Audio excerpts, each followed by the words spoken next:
ದೇವರಿಗೆ ಸ್ತೋತ್ರವಾಗಲಿ. ದೇವರಿಗೆ ಅಮೂಲ್ಯರು, ಅತಿ ಪ್ರಿಯರು, ಘನವಂತರಾದ ದೇವರ ಪ್ರಿಯ ಮಕ್ಕಳೇ, ಬನ್ನಿರಿ ಪ್ರಿಯರೇ, ಸರ್ವಶಕ್ತನಾದ ವಿಶೇಷ ಸಹಾಯವನ್ನು ದಯಪಾಲಿಸುವ ತನ್ನ ಕಣ್ಣ ಗುಡ್ಡೆಯಂತೆ ಇಂದಿನವರೆಗೂ ನಮ್ಮೆಲ್ಲರನ್ನು ಕಾಯ್ದು ಕಾಪಾಡುತ್ತಿರುವ ಸೃಷ್ಟಿಕರ್ತನು, ರಕ್ಷಕನು, ನಮ್ಮೆಲ್ಲರ ಪೋಷಕನಾಗಿರುವ ದೇವರು, ದೇವಕುಮಾರನಾದ ಆತ್ಮಸ್ವರೂಪ ಯೇಸು ಕ್ರಿಸ್ತ ನಾಮದಲ್ಲಿ ನಿಮ್ಮೆಲ್ಲರನ್ನು ಪ್ರೀತಿಯಿಂದ ಸ್ವಾಗತಿಸ್ತೇನೆ ಪ್ರಿಯರೇ. ಈ ದಿನ ನಾವು ಧ್ಯಾನಿಸಲಿರುವಂಥ ದೇವರ ವಾಕ್ಯ ಭಾಗ ಅಂಶ, ಪ್ರತಿ ಕ್ಷಣ ನಾವು ಜಾಗೃತೆಯಾಗಿ ಜೀವಿಸಬೇಕಾಗಿದೆ ಪ್ರಿಯರೇ. ಆತ್ಮೀಯ ಯಾತ್ರೆಯಲ್ಲಿ, ವಿಶ್ವಾಸದಲ್ಲಿ ಪ್ರತಿ ಸಮಯ ನಾವು ಜಾಗೃತೆಯಾಗಿ ಜೀವಿಸುವುದು. ಈ ಅಂಶವನ್ನು ಧ್ಯಾನಿಸುವ ಮೊದಲು ನಾವು ಚಿಕ್ಕ ಪ್ರಾರ್ಥನೆಯೊಂದಿಗೆ ಪ್ರಾರಂಭ ಮಾಡೋಣ ಪ್ರಿಯರೇ. ನನ್ನೊಂದಿಗೆ ಪ್ರಾರ್ಥನೆಯಲ್ಲಿ ಐಕ್ಯವಾಗಿ ಪ್ರಾರ್ಥಿಸಿರಿ ಪ್ರಿಯರೇ. ಪ್ರಾರ್ಥನೆ. ತಂದೆ, ಸರ್ವಶಕ್ತ ದೇವರೇ, ಪರಿಶುದ್ಧನೇ ಪರಿಶುದ್ಧನೇ ಪರಿಶುದ್ಧನೇ, ಭೂಮಿ ಆಕಾಶಗಳನ್ನು ಉಂಟು ಮಾಡಿದ ಸನಾತನ ದೇವರೇ, ತಂದೆ, ನಾವು ಯಾವಾಗಲೂ ಜಾಗೃತಿಯಾಗಿ ಜೀವಿಸಬೇಕಾಗಿದೆ. ವಿಶ್ವಾಸದಲ್ಲಿ, ಪರಿಶುದ್ಧತೆಯಲ್ಲಿ, ನೀತಿಯಲ್ಲಿ ದೇವ, ವಿಶೇಷವಾಗಿ ನಿಮ್ಮ ಮಾತುಗಳನ್ನು ಅನುಸರಿಸಿ ಜೀವಿಸುವುದರಲ್ಲಿ. ದೇವರ ಆಜ್ಞೆಗಳನ್ನು ಮೀರುವುದೇ ಪಾಪ. ಹೌದು ತಂದೆ, ನಾವು ನಿಮ್ಮ ಆಜ್ಞೆಗಳನ್ನು ಮೀರದಂತೆ ಪರಿಶುದ್ಧರು, ನೀತಿವಂತರು, ನಿಷ್ಕಳಂಕರು ಮತ್ತು ಈ ವಕ್ರ ಸಂತಾನದ ಮಧ್ಯದಲ್ಲಿ ನಿಷ್ಕಳಂಕ ದೇವರೇ ನಿಮ್ಮ ಮಕ್ಕಳಾಗಿ ಜೀವಿಸುವಂತೆ, ಒಣ ಹುಲ್ಲಿನ ಒಳಗಿನ ಕಿಡಿಗಳೋಪಾದಿಯಲ್ಲಿ ಪ್ರಕಾಶಿಸುವಂತೆ, ಕೆಲವರನ್ನಾದರೂ ನಿಮ್ಮ ಚಿತ್ತದಂತೆ ನಾವು ರಕ್ಷಿಸುವಂತೆ, ಸತ್ಯದ ಜ್ಞಾನಕ್ಕೆ ಸೇರಿಸುವಂತೆ, ದೈವ ಜ್ಞಾನದಲ್ಲಿಯೂ ದೈವ ಭಯದಲ್ಲಿಯೂ ದೇವರ ಭಕ್ತಿಯಲ್ಲಿಯೂ ನಡೆಸುವಂತೆ ಯೇಸುವೆ, ನಿಮ್ಮನ್ನು ವಿಶ್ವಾಸಿಸುವ ಪ್ರತಿ ಮಗಳನ್ನು, ಸೇವಕಿಯರನ್ನು, ಚಿಕ್ಕ ದೊಡ್ಡವರನ್ನು ಅನುಗ್ರಹಿಸಬೇಕೆಂದು ಹಾಗೂ ಸೈತಾನನು ಹಾಕುವ ಅಗ್ನಿಬಾಣಗಳನ್ನೆಲ್ಲ ದೇವರೇ ನೀವು ಕೊಡುವ ಆಯುಧಗಳಿಂದ ಆರಿಸುವಂತೆ, ನಾಶ ಮಾಡುವಂತೆ, ಪರಿಶುದ್ಧಾತ್ಮನೇ ನೀವು ಕೊಡುವ ವಾಕ್ಯೆಂಬ ಖಡ್ಗದಿಂದ ನಾವು ಜಯಿಸುವಂತೆ ಅನುಗ್ರಹಿಸಿರಿ. ನೀತಿವಂತನಾದ ದೇವರೇ, ನಾವು ನಮ್ಮ ಪಾಪಗಳನ್ನು ಒಪ್ಪಿಕೊಂಡು ನಿಮ್ಮಿಂದ, ನಿಮ್ಮ ಪ್ರಿಯಕುಮಾರ ರಕ್ತದಿಂದ ತೊಳೆಯಲ್ಪಟ್ಟು ನೂತನ ವ್ಯಕ್ತಿಗಳಾಗಿ, ಶಕ್ತಿಗಳಾಗಿ, ನೂತನ ಮನುಷ್ಯರಾಗಿ, ಸೃಷ್ಟಿಗಳಾಗಿ ಜೀವಿಸುವಂತೆ ಅನುಗ್ರಹಿಸಿರಿ. ದೇವ, ನಿಮ್ಮ ರಾಜ್ಯಕ್ಕಾಗಿ, ನೀತಿಗಾಗಿ ಜೀವಿಸುವಂತೆ ಬೇಕಾದ ಪರಿಶುದ್ಧಾತ್ಮನ ವರ ಫಲಗಳನ್ನು ನಿಮ್ಮನ್ನು ಪ್ರೀತಿಸುವ, ನಿಮ್ಮನ್ನು ಪ್ರಾರ್ಥಿಸುವ, ನಿಮ್ಮ ಸೇವೆ ಮಾಡಲು ಬಯಸುತ್ತೀರಿ ಎಲ್ಲ ಮಗಳಿಗೆ ಅನುಗ್ರಹಿಸಿರಿ. ಪ್ರಾರ್ಥನೆಯಲ್ಲಿ ಏನೆಂದು ಬೇಡಿಕೊಳ್ಳುತ್ತೀರೋ ಅದನ್ನೆಲ್ಲ ಪಡೆದಾಯಿತೆಂದು ವಿಶ್ವಾಸಿಸಿರಿ. ಅದು ನಿಮಗೆ ಸಿಗುವುದು ಖಚಿತ ಎಂದಿದ್ದೀರಿ ಪ್ರಭುವೆ. ಹಾಗೂ ಇಂಥ ಅದ್ಭುತ ವಾಕ್ಯಗಳಿಂದ ನಿಮ್ಮ ಮಕ್ಕಳೆಲ್ಲರನ್ನು ಜ್ಞಾಪಿಸಿಕೊಂಡು ಅನುಗ್ರಹಿಸಬೇಕೆಂದು ಶಾಂತಿದಾಯಕ ದೇವರೇ, ಶೀಘ್ರವಾಗಿ ಸೈತಾನನನ್ನು ನಿಮ್ಮ ಮಕ್ಕಳ ಕಾಲ ಕೆಳಗೆ ಹಾಕಿ ಜಜ್ಜಿ ಹಾಕಬೇಕೆಂದು ಪ್ರಾರ್ಥಿಸುತ್ತೇವೆ ತಂದೆ. ದೇವ, ನಿಮ್ಮ ಪರಿಶುದ್ಧಾತ್ಮ ನಮ್ಮ ಮೇಲೆ ಬಹುವಾಗಿ ತುಂಬುವುದಕ್ಕಾಗಿ ಸ್ತೋತ್ರ. ನಿಮ್ಮ ಶಿಲ್ಬೆ ಪ್ರೀತಿ ನಮ್ಮೊಳಗೆ ಪರಿಶುದ್ಧಾತ್ಮ ಮೂಲಕ ಬಹಳವಾಗಿ ಸುರಿಸಿದ್ದಕ್ಕಾಗಿ ಸ್ತೋತ್ರ. ನಿಮ್ಮ ಮರಣ ಗೆದ್ದ ಪುನರುತ್ಥಾನ ಶಕ್ತಿ ನಮ್ಮ ಮೇಲೆ ಸುರಿಸುವುದಕ್ಕಾಗಿ ಸ್ತೋತ್ರ. ಎಲ್ಲ ಸೈತಾನನ ಶಕ್ತಿಗಳನ್ನು ನಿಮ್ಮ ಮಕ್ಕಳ ಮುಂದೆ ನಾಶ ಮಾಡಿದ್ದಕ್ಕಾಗಿ ಸ್ತೋತ್ರ. ಮಹಿಮಾ ಶರೀರದೊಂದಿಗೆ ನಿಮ್ಮ ಸೇವೆ ಮಾಡುವಂತೆ ಅನುಗ್ರಹಿಸುವುದಕ್ಕಾಗಿ ಸ್ತೋತ್ರ.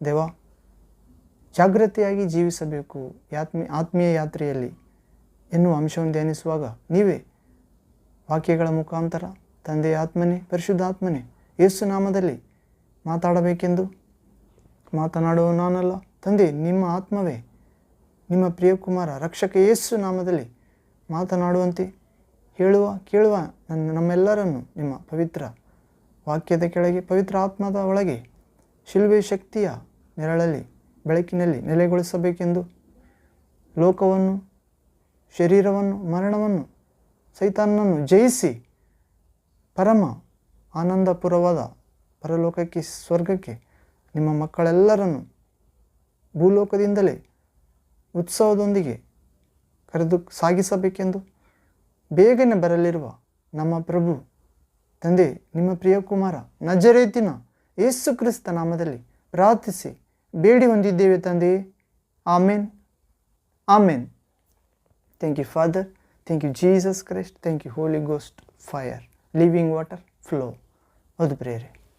ನಮ್ಮ ದೇವರು ವಿಶೇಷ ಸಹಾಯಕನಾಗಿದ್ದಾನೆ. ಹೌದು, ತಮ್ಮ ನಡತೆಯನ್ನು ಸರಿಪಡಿಸಿಕೊಳ್ಳುವವರಿಗೆ ವಿಶೇಷ ರಕ್ಷಣೆಯನ್ನು ತೋರುತ್ತೇನೆ ಎಂದಿದ್ದಾನೆ ಪ್ರೇರೆ. ನಾವು ಜಾಗೃತಿಯಾಗಿ ಪ್ರತಿ ಕ್ಷಣ ಜಾಗೃತಿಯಾಗಿ ಜೀವಿಸಬೇಕಾಗಿದೆ ಪ್ರೇರೆ. ಅಂಶ ಪ್ರತಿ ಕ್ಷಣ ಜಾಗೃತಿಯಾಗಿ ಜೀವಿಸಬೇಕಾಗಿದೆ. ಈ ಅಂಶವನ್ನು ಧ್ಯಾನಿಸುವ ಮೊದಲು ನಾವು ಒಂದು ಚಿಕ್ಕ ಹಾಡನ್ನು ಹಾಡಿ ಪ್ರಾರಂಭ ಮಾಡೋಣ ಪ್ರೇರೆ. ಹಾಡು ಮನ ತಿಳಿದಂಥ ಯೇಸುವೆ. ನಮ್ಮ ಮನಸ್ಸನ್ನು ತಿಳಿದುಕೊಂಡಿದ್ದಾನೆ ಪ್ರೇರೆ. ನಮ್ಮನ್ನು ಸೃಷ್ಟಿಸಿದ ದೇವರು, ದೇವಕುಮಾರ ಯೇಸು, ಪರಿಶುದ್ಧಾತ್ಮನು. ಮನ ತಿಳಿದಂಥ ಯೇಸುವೆ ಎನ್ನುವ ಹಾಡನ್ನು ನನ್ನೊಂದಿಗೆ ಐಕ್ಯವಾಗಿ ಹಾಡಿರಿ ಪ್ರೇರೆ. ಪ್ರಭುವಿನಲ್ಲಿರುವ ಮನಸ್ಸು ನಮಗೂ ಪ್ರಭು ಕೊಡುವಂತೆ ಆ ಪ್ರಭುವಿನಲ್ಲಿರುವ ಮನಸ್ಸು ನಮಗೆ ಆಯುಧವಾಗಿ ಈ ಲೋಕದಲ್ಲಿ ನಾವು ಆತ್ಮ ಸಂಬಂಧವಾದ ಜೀವಿತ, ಜಯ ಜೀವಿತ, ಪರಿಶುದ್ಧ ಜೀವಿತ, ವಿಶ್ವಾಸ, ನಂಬಿಕೆ, ನಿರೀಕ್ಷೆ, ಪ್ರೀತಿಯ ಜೀವಿತ, ದೇವರ ಆತ್ಮ ತುಂಬಿದ ಶಕ್ತಿಯುತ ಜೀವಿತ, ಆ ಸೈತಾನನನ್ನು ಹಾವು ಚೇಳುಗಳನ್ನು ತುಳಿಯುವ ಅಧಿಕಾರ, ಸೈತಾನ ಎಲ್ಲ ಶಕ್ತಿಯನ್ನು ಜಯಿಸುವ ಅಧಿಕಾರ. ಹೌದು ಪ್ರೇರೆ. ಸ್ವರ್ಗದಲ್ಲಿ ಜೀವಬಾಧ್ಯರ ಪಟ್ಟಿಯಲ್ಲಿ ನಮ್ಮ ಹೆಸರುಗಳನ್ನು ಬರೆಯಲ್ಪಟ್ಟ ಅಧಿಕಾರ ಈ ಲೋಕದಿಂದಲೇ ನಾವು ದೇವರಲ್ಲಿ ಕೇಳಿ ಪಡೆದುಕೊಳ್ಳೋಣ ಪ್ರೇರೆ. ತಂದೆ, ನಿನ್ನ ಚಿತ್ತ ಸ್ವರ್ಗದಲ್ಲಿ ನೆರವೇರುವ ಪ್ರಕಾರ ಈ ಭೂಲೋಕದಲ್ಲಿ ನೆರವೇರಲಿ. ಹೌದು ಪ್ರೇರೆ. ಹಾಡೋಣ ಪ್ರೇರೆ.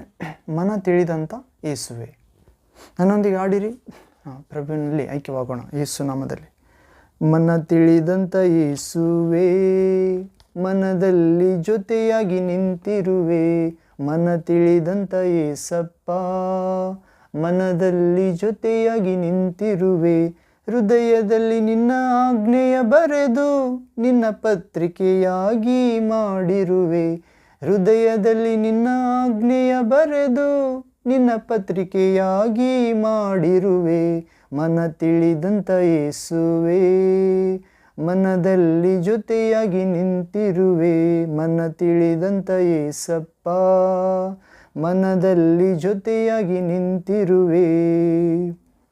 ನಿರ್ಜೀವ ಕ್ರಿಯೆಗಳ ಬಿಟ್ಟು ಪರಿಪೂರ್ಣ ಪರಿಶುದ್ಧತೆಗಾಗಿ ಸಾಗಿ ಹೋಗುವೆ ನಾನು, ನಿಂತು ಹೋಗಲಾರೆನು.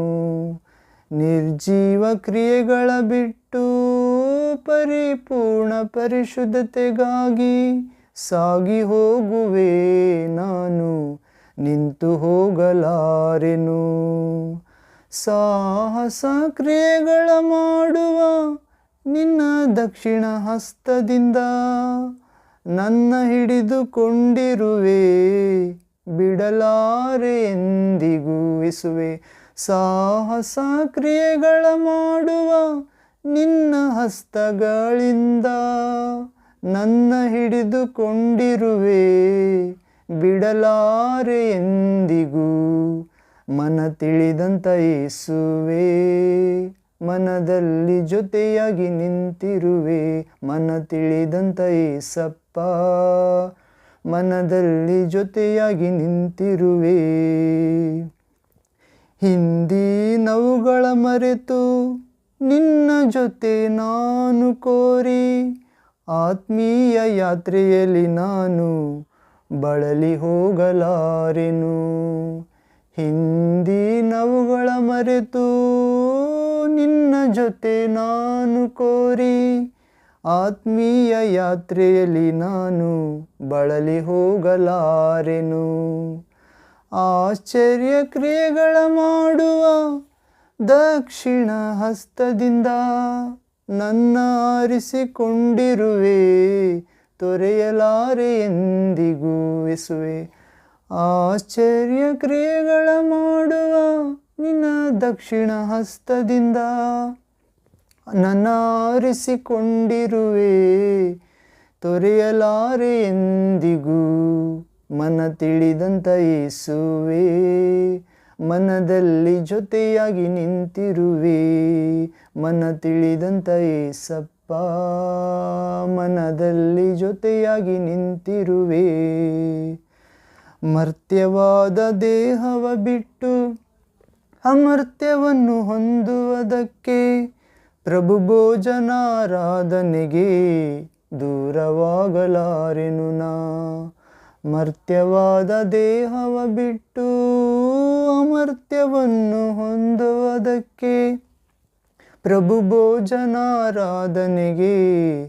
ದೂರವಾಗಲಾರೆನು ನಾ. ನೆಲದ ಮಣ್ಣಿನಿಂದ ನನ್ನ ರೂಪಿಸಿದ ಹಸ್ತಗಳೇ ನನ್ನ ಅಪ್ಪಿಕೊಂಡಿತೆ ಬಿಡಲಾರವು ಎಂದಿಗೂ.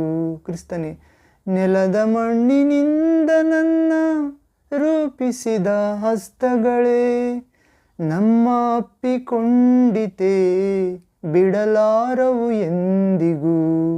ಮನ ತಿಳಿದಂತ ಯೇಸುವೇ ಮನದಲ್ಲಿ ಜೊತೆಯಾಗಿ ನಿಂತಿರುವೆ. ಮನ ತಿಳಿದಂತ ಯೇಸಪ್ಪ ಮನದಲ್ಲಿ ಜೊತೆಯಾಗಿ ನಿಂತಿರುವೆ. ಹೃದಯದಲ್ಲಿ ನಿನ್ನ ಆಜ್ಞೆಯ ಬರೆದು ನಿನ್ನ ಪತ್ರಿಕೆಯಾಗಿ ಮಾಡಿರುವೆ. ಹೃದಯದಲ್ಲಿ ನಿನ್ನ ಆಜ್ಞೆಯ ಬರೆದು ನಿನ್ನ ಪತ್ರಿಕೆಯಾಗಿ ಮಾಡಿರುವೆ. ಮನ ತಿಳಿದಂತ ಯೇಸುವೇ ಮನದಲ್ಲಿ ಜೊತೆಯಾಗಿ ನಿಂತಿರುವೆ. ಮನ ತಿಳಿದಂತ ಯೇಸಪ್ಪ ಮನದಲ್ಲಿ ಜೊತೆಯಾಗಿ ನಿಂತಿರುವೆ. ಆಮೇನ್. ಹೌದು ಪ್ರಿಯರೇ, ಮನ ತಿಳಿದಂಥ ಯೇಸು ನಮ್ಮ ಮನದಲ್ಲಿ, ಹೃದಯದಲ್ಲಿ, ಆಲೋಚನೆಯಲ್ಲಿ ಆತನನ್ನು ವಾಕ್ಯಾನುಸಾರವಾಗಿ ಪ್ರೀತಿಸುವಾಗ, ವಿಶ್ವಾಸದಿಂದ ಪ್ರೀತಿಸುವಾಗ ಜೊತೆಯಾಗಿ ನಿಂತಿದ್ದಾನೆ ಪ್ರಿಯರೇ. ವಿಶ್ವಾಸುವುದರಿಂದ ನಾವು ದೇವರ ಮಹಿಮೆಯನ್ನು ಕಾಣುತ್ತೇವೆ. ಹೌದು, ಆಲಿಸುವುದರಿಂದ ವಿಶ್ವಾಸ ಮೂಡುತ್ತದೆ. ವಿಶ್ವಾಸ ಯೇಸು ಕ್ರಿಸ್ತನನ್ನು ಕುರಿತು ಕೇಳುವುದರಿಂದ. ಹೌದು ಪ್ರಿಯರೇ, ನಾವು ಈ ದಿನ ಆರಿಸಿಕೊಂಡ ವಾಕ್ಯ ಭಾಗ ಅಂಶ ಪ್ರಿಯರೇ, ಪ್ರತಿ ಕ್ಷಣ ಜಾಗ್ರತೆಯಾಗಿ ಜೀವಿಸಬೇಕು.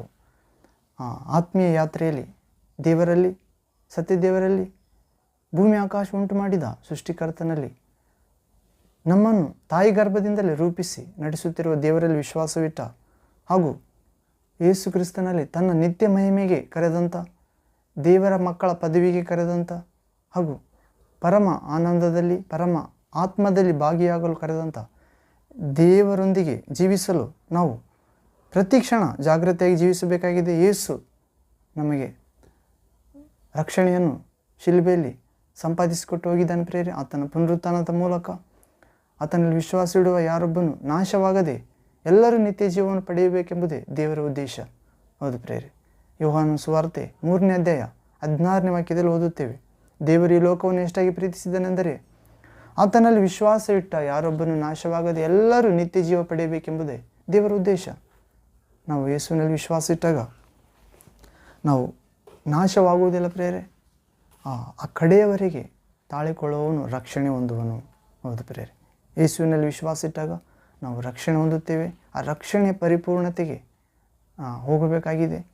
ಅದಕ್ಕಾಗಿ ಪ್ರತಿ ಕ್ಷಣ ಜಾಗ್ರತೆಯಾಗಿ ಜೀವಿಸಬೇಕಾಗಿದೆ ಎನ್ನುವ ಅಂಶದಲ್ಲಿ ನೋಡುವುದಾದರೆ, ಒಂದನೇದಾಗಿ ಪವಿತ್ರ ಗ್ರಂಥ ಭಾಗದಿಂದ ದೇವರ ವಾಕ್ಯದಲ್ಲಿ ನೋಡುವುದಾದರೆ, ಆದಿಕಾಂಡ 9ನೇ ಅಧ್ಯಾಯ 20ನೇ ವಾಕ್ಯ 22ನೇ ವಾಕ್ಯ ಪ್ರೇರೆ. Genesis chapter 9 verse 22 word. ಆದಿಕಾಂಡ 9ನೇ ಅಧ್ಯಾಯ 20 ವಾಕ್ಯದಿಂದ 22ನೇ ವಾಕ್ಯದವರೆಗೆ ಪ್ರೇರೆ. ಇಲ್ಲಿ ಓದುವುದಾದರೆ, ನೋವನು ವ್ಯವಸಾಯಗಾರನಾಗಿದ್ದನು. ಅವನೇ ದ್ರಾಕ್ಷಾ ತೋಟವನ್ನು ಪ್ರಾರಂಭಿಸಿದನು. ಅವನು ದ್ರಾಕ್ಷಾರಸವನ್ನು ಕುಡಿಯಲು ಅಮಲೇರಿದ್ದರಿಂದ ಗುಡಾರದಲ್ಲಿ ಬೆತ್ತಲೆಯಾಗಿ ಬಿದ್ದಿದ್ದನು. ಕಾನಾನನ ತಂದೆಯಾದ ಹಾಮನು ತಂದೆಯು ಬೆತ್ತಲೆಯಾಗಿರುವುದನ್ನು ಕಂಡು ಹೊರಗಿದ್ದ ಅಣ್ಣ ತಮ್ಮಂದಿರಾದ ಶೇಮ್ ಎಫೇತರಿಗೆ ತಿಳಿಸಿದನು. ಆದರೆ ಅಲ್ಲಿ ನೋವನು ವ್ಯವಸಾಯಗಾರರಾಗಿದ್ದ ಮತ್ತು ಅವನೇ ದ್ರಾಕ್ಷ ತೋಟವನ್ನು ಪ್ರಾರಂಭಿಸಿದವನು ಮತ್ತು ಆ ದ್ರಾಕ್ಷ ತೋಟದಲ್ಲಿ ಉಂಟಾದ ಆ ಹಣ್ಣಿನಿಂದ ಬಂದ ದ್ರಾಕ್ಷಾರಸವನ್ನು ಕುಡಿದು ಅಮಲೇರಿದ್ದರಿಂದ ಗುಡಾರದಲ್ಲಿ ಬೆತ್ತಲೆಯಾಗಿ ಬಿದ್ದಿರ್ತಾನೆ.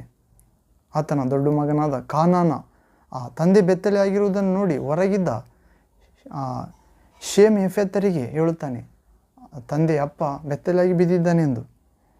ಆದರೆ 23ನೇ ವಾಕ್ಯ, ಆದಿಕಾಂಡ 9ನೇ ಅಧ್ಯಾಯ 23ನೇ ವಾಕ್ಯದಲ್ಲಿ ಓದೋದಾದರೆ, ಅವರು 22ನೇ ವಾಕ್ಯ, ಕಾನಾನನ ತಂದೆಯಾದ ಹಾಮನು ತಂದೆಯು ಬೆತ್ತಲೆಯಾಗಿರುವುದನ್ನು ಕೊಂಡು ಹೊರಗಿದ್ದ ಅಣ್ಣ ತಮ್ಮಂದಿರಾದ ಶೇಮ್ ಯೆಫೆತರಿಗೆ ತಿಳಿಸುತ್ತಾನೆ.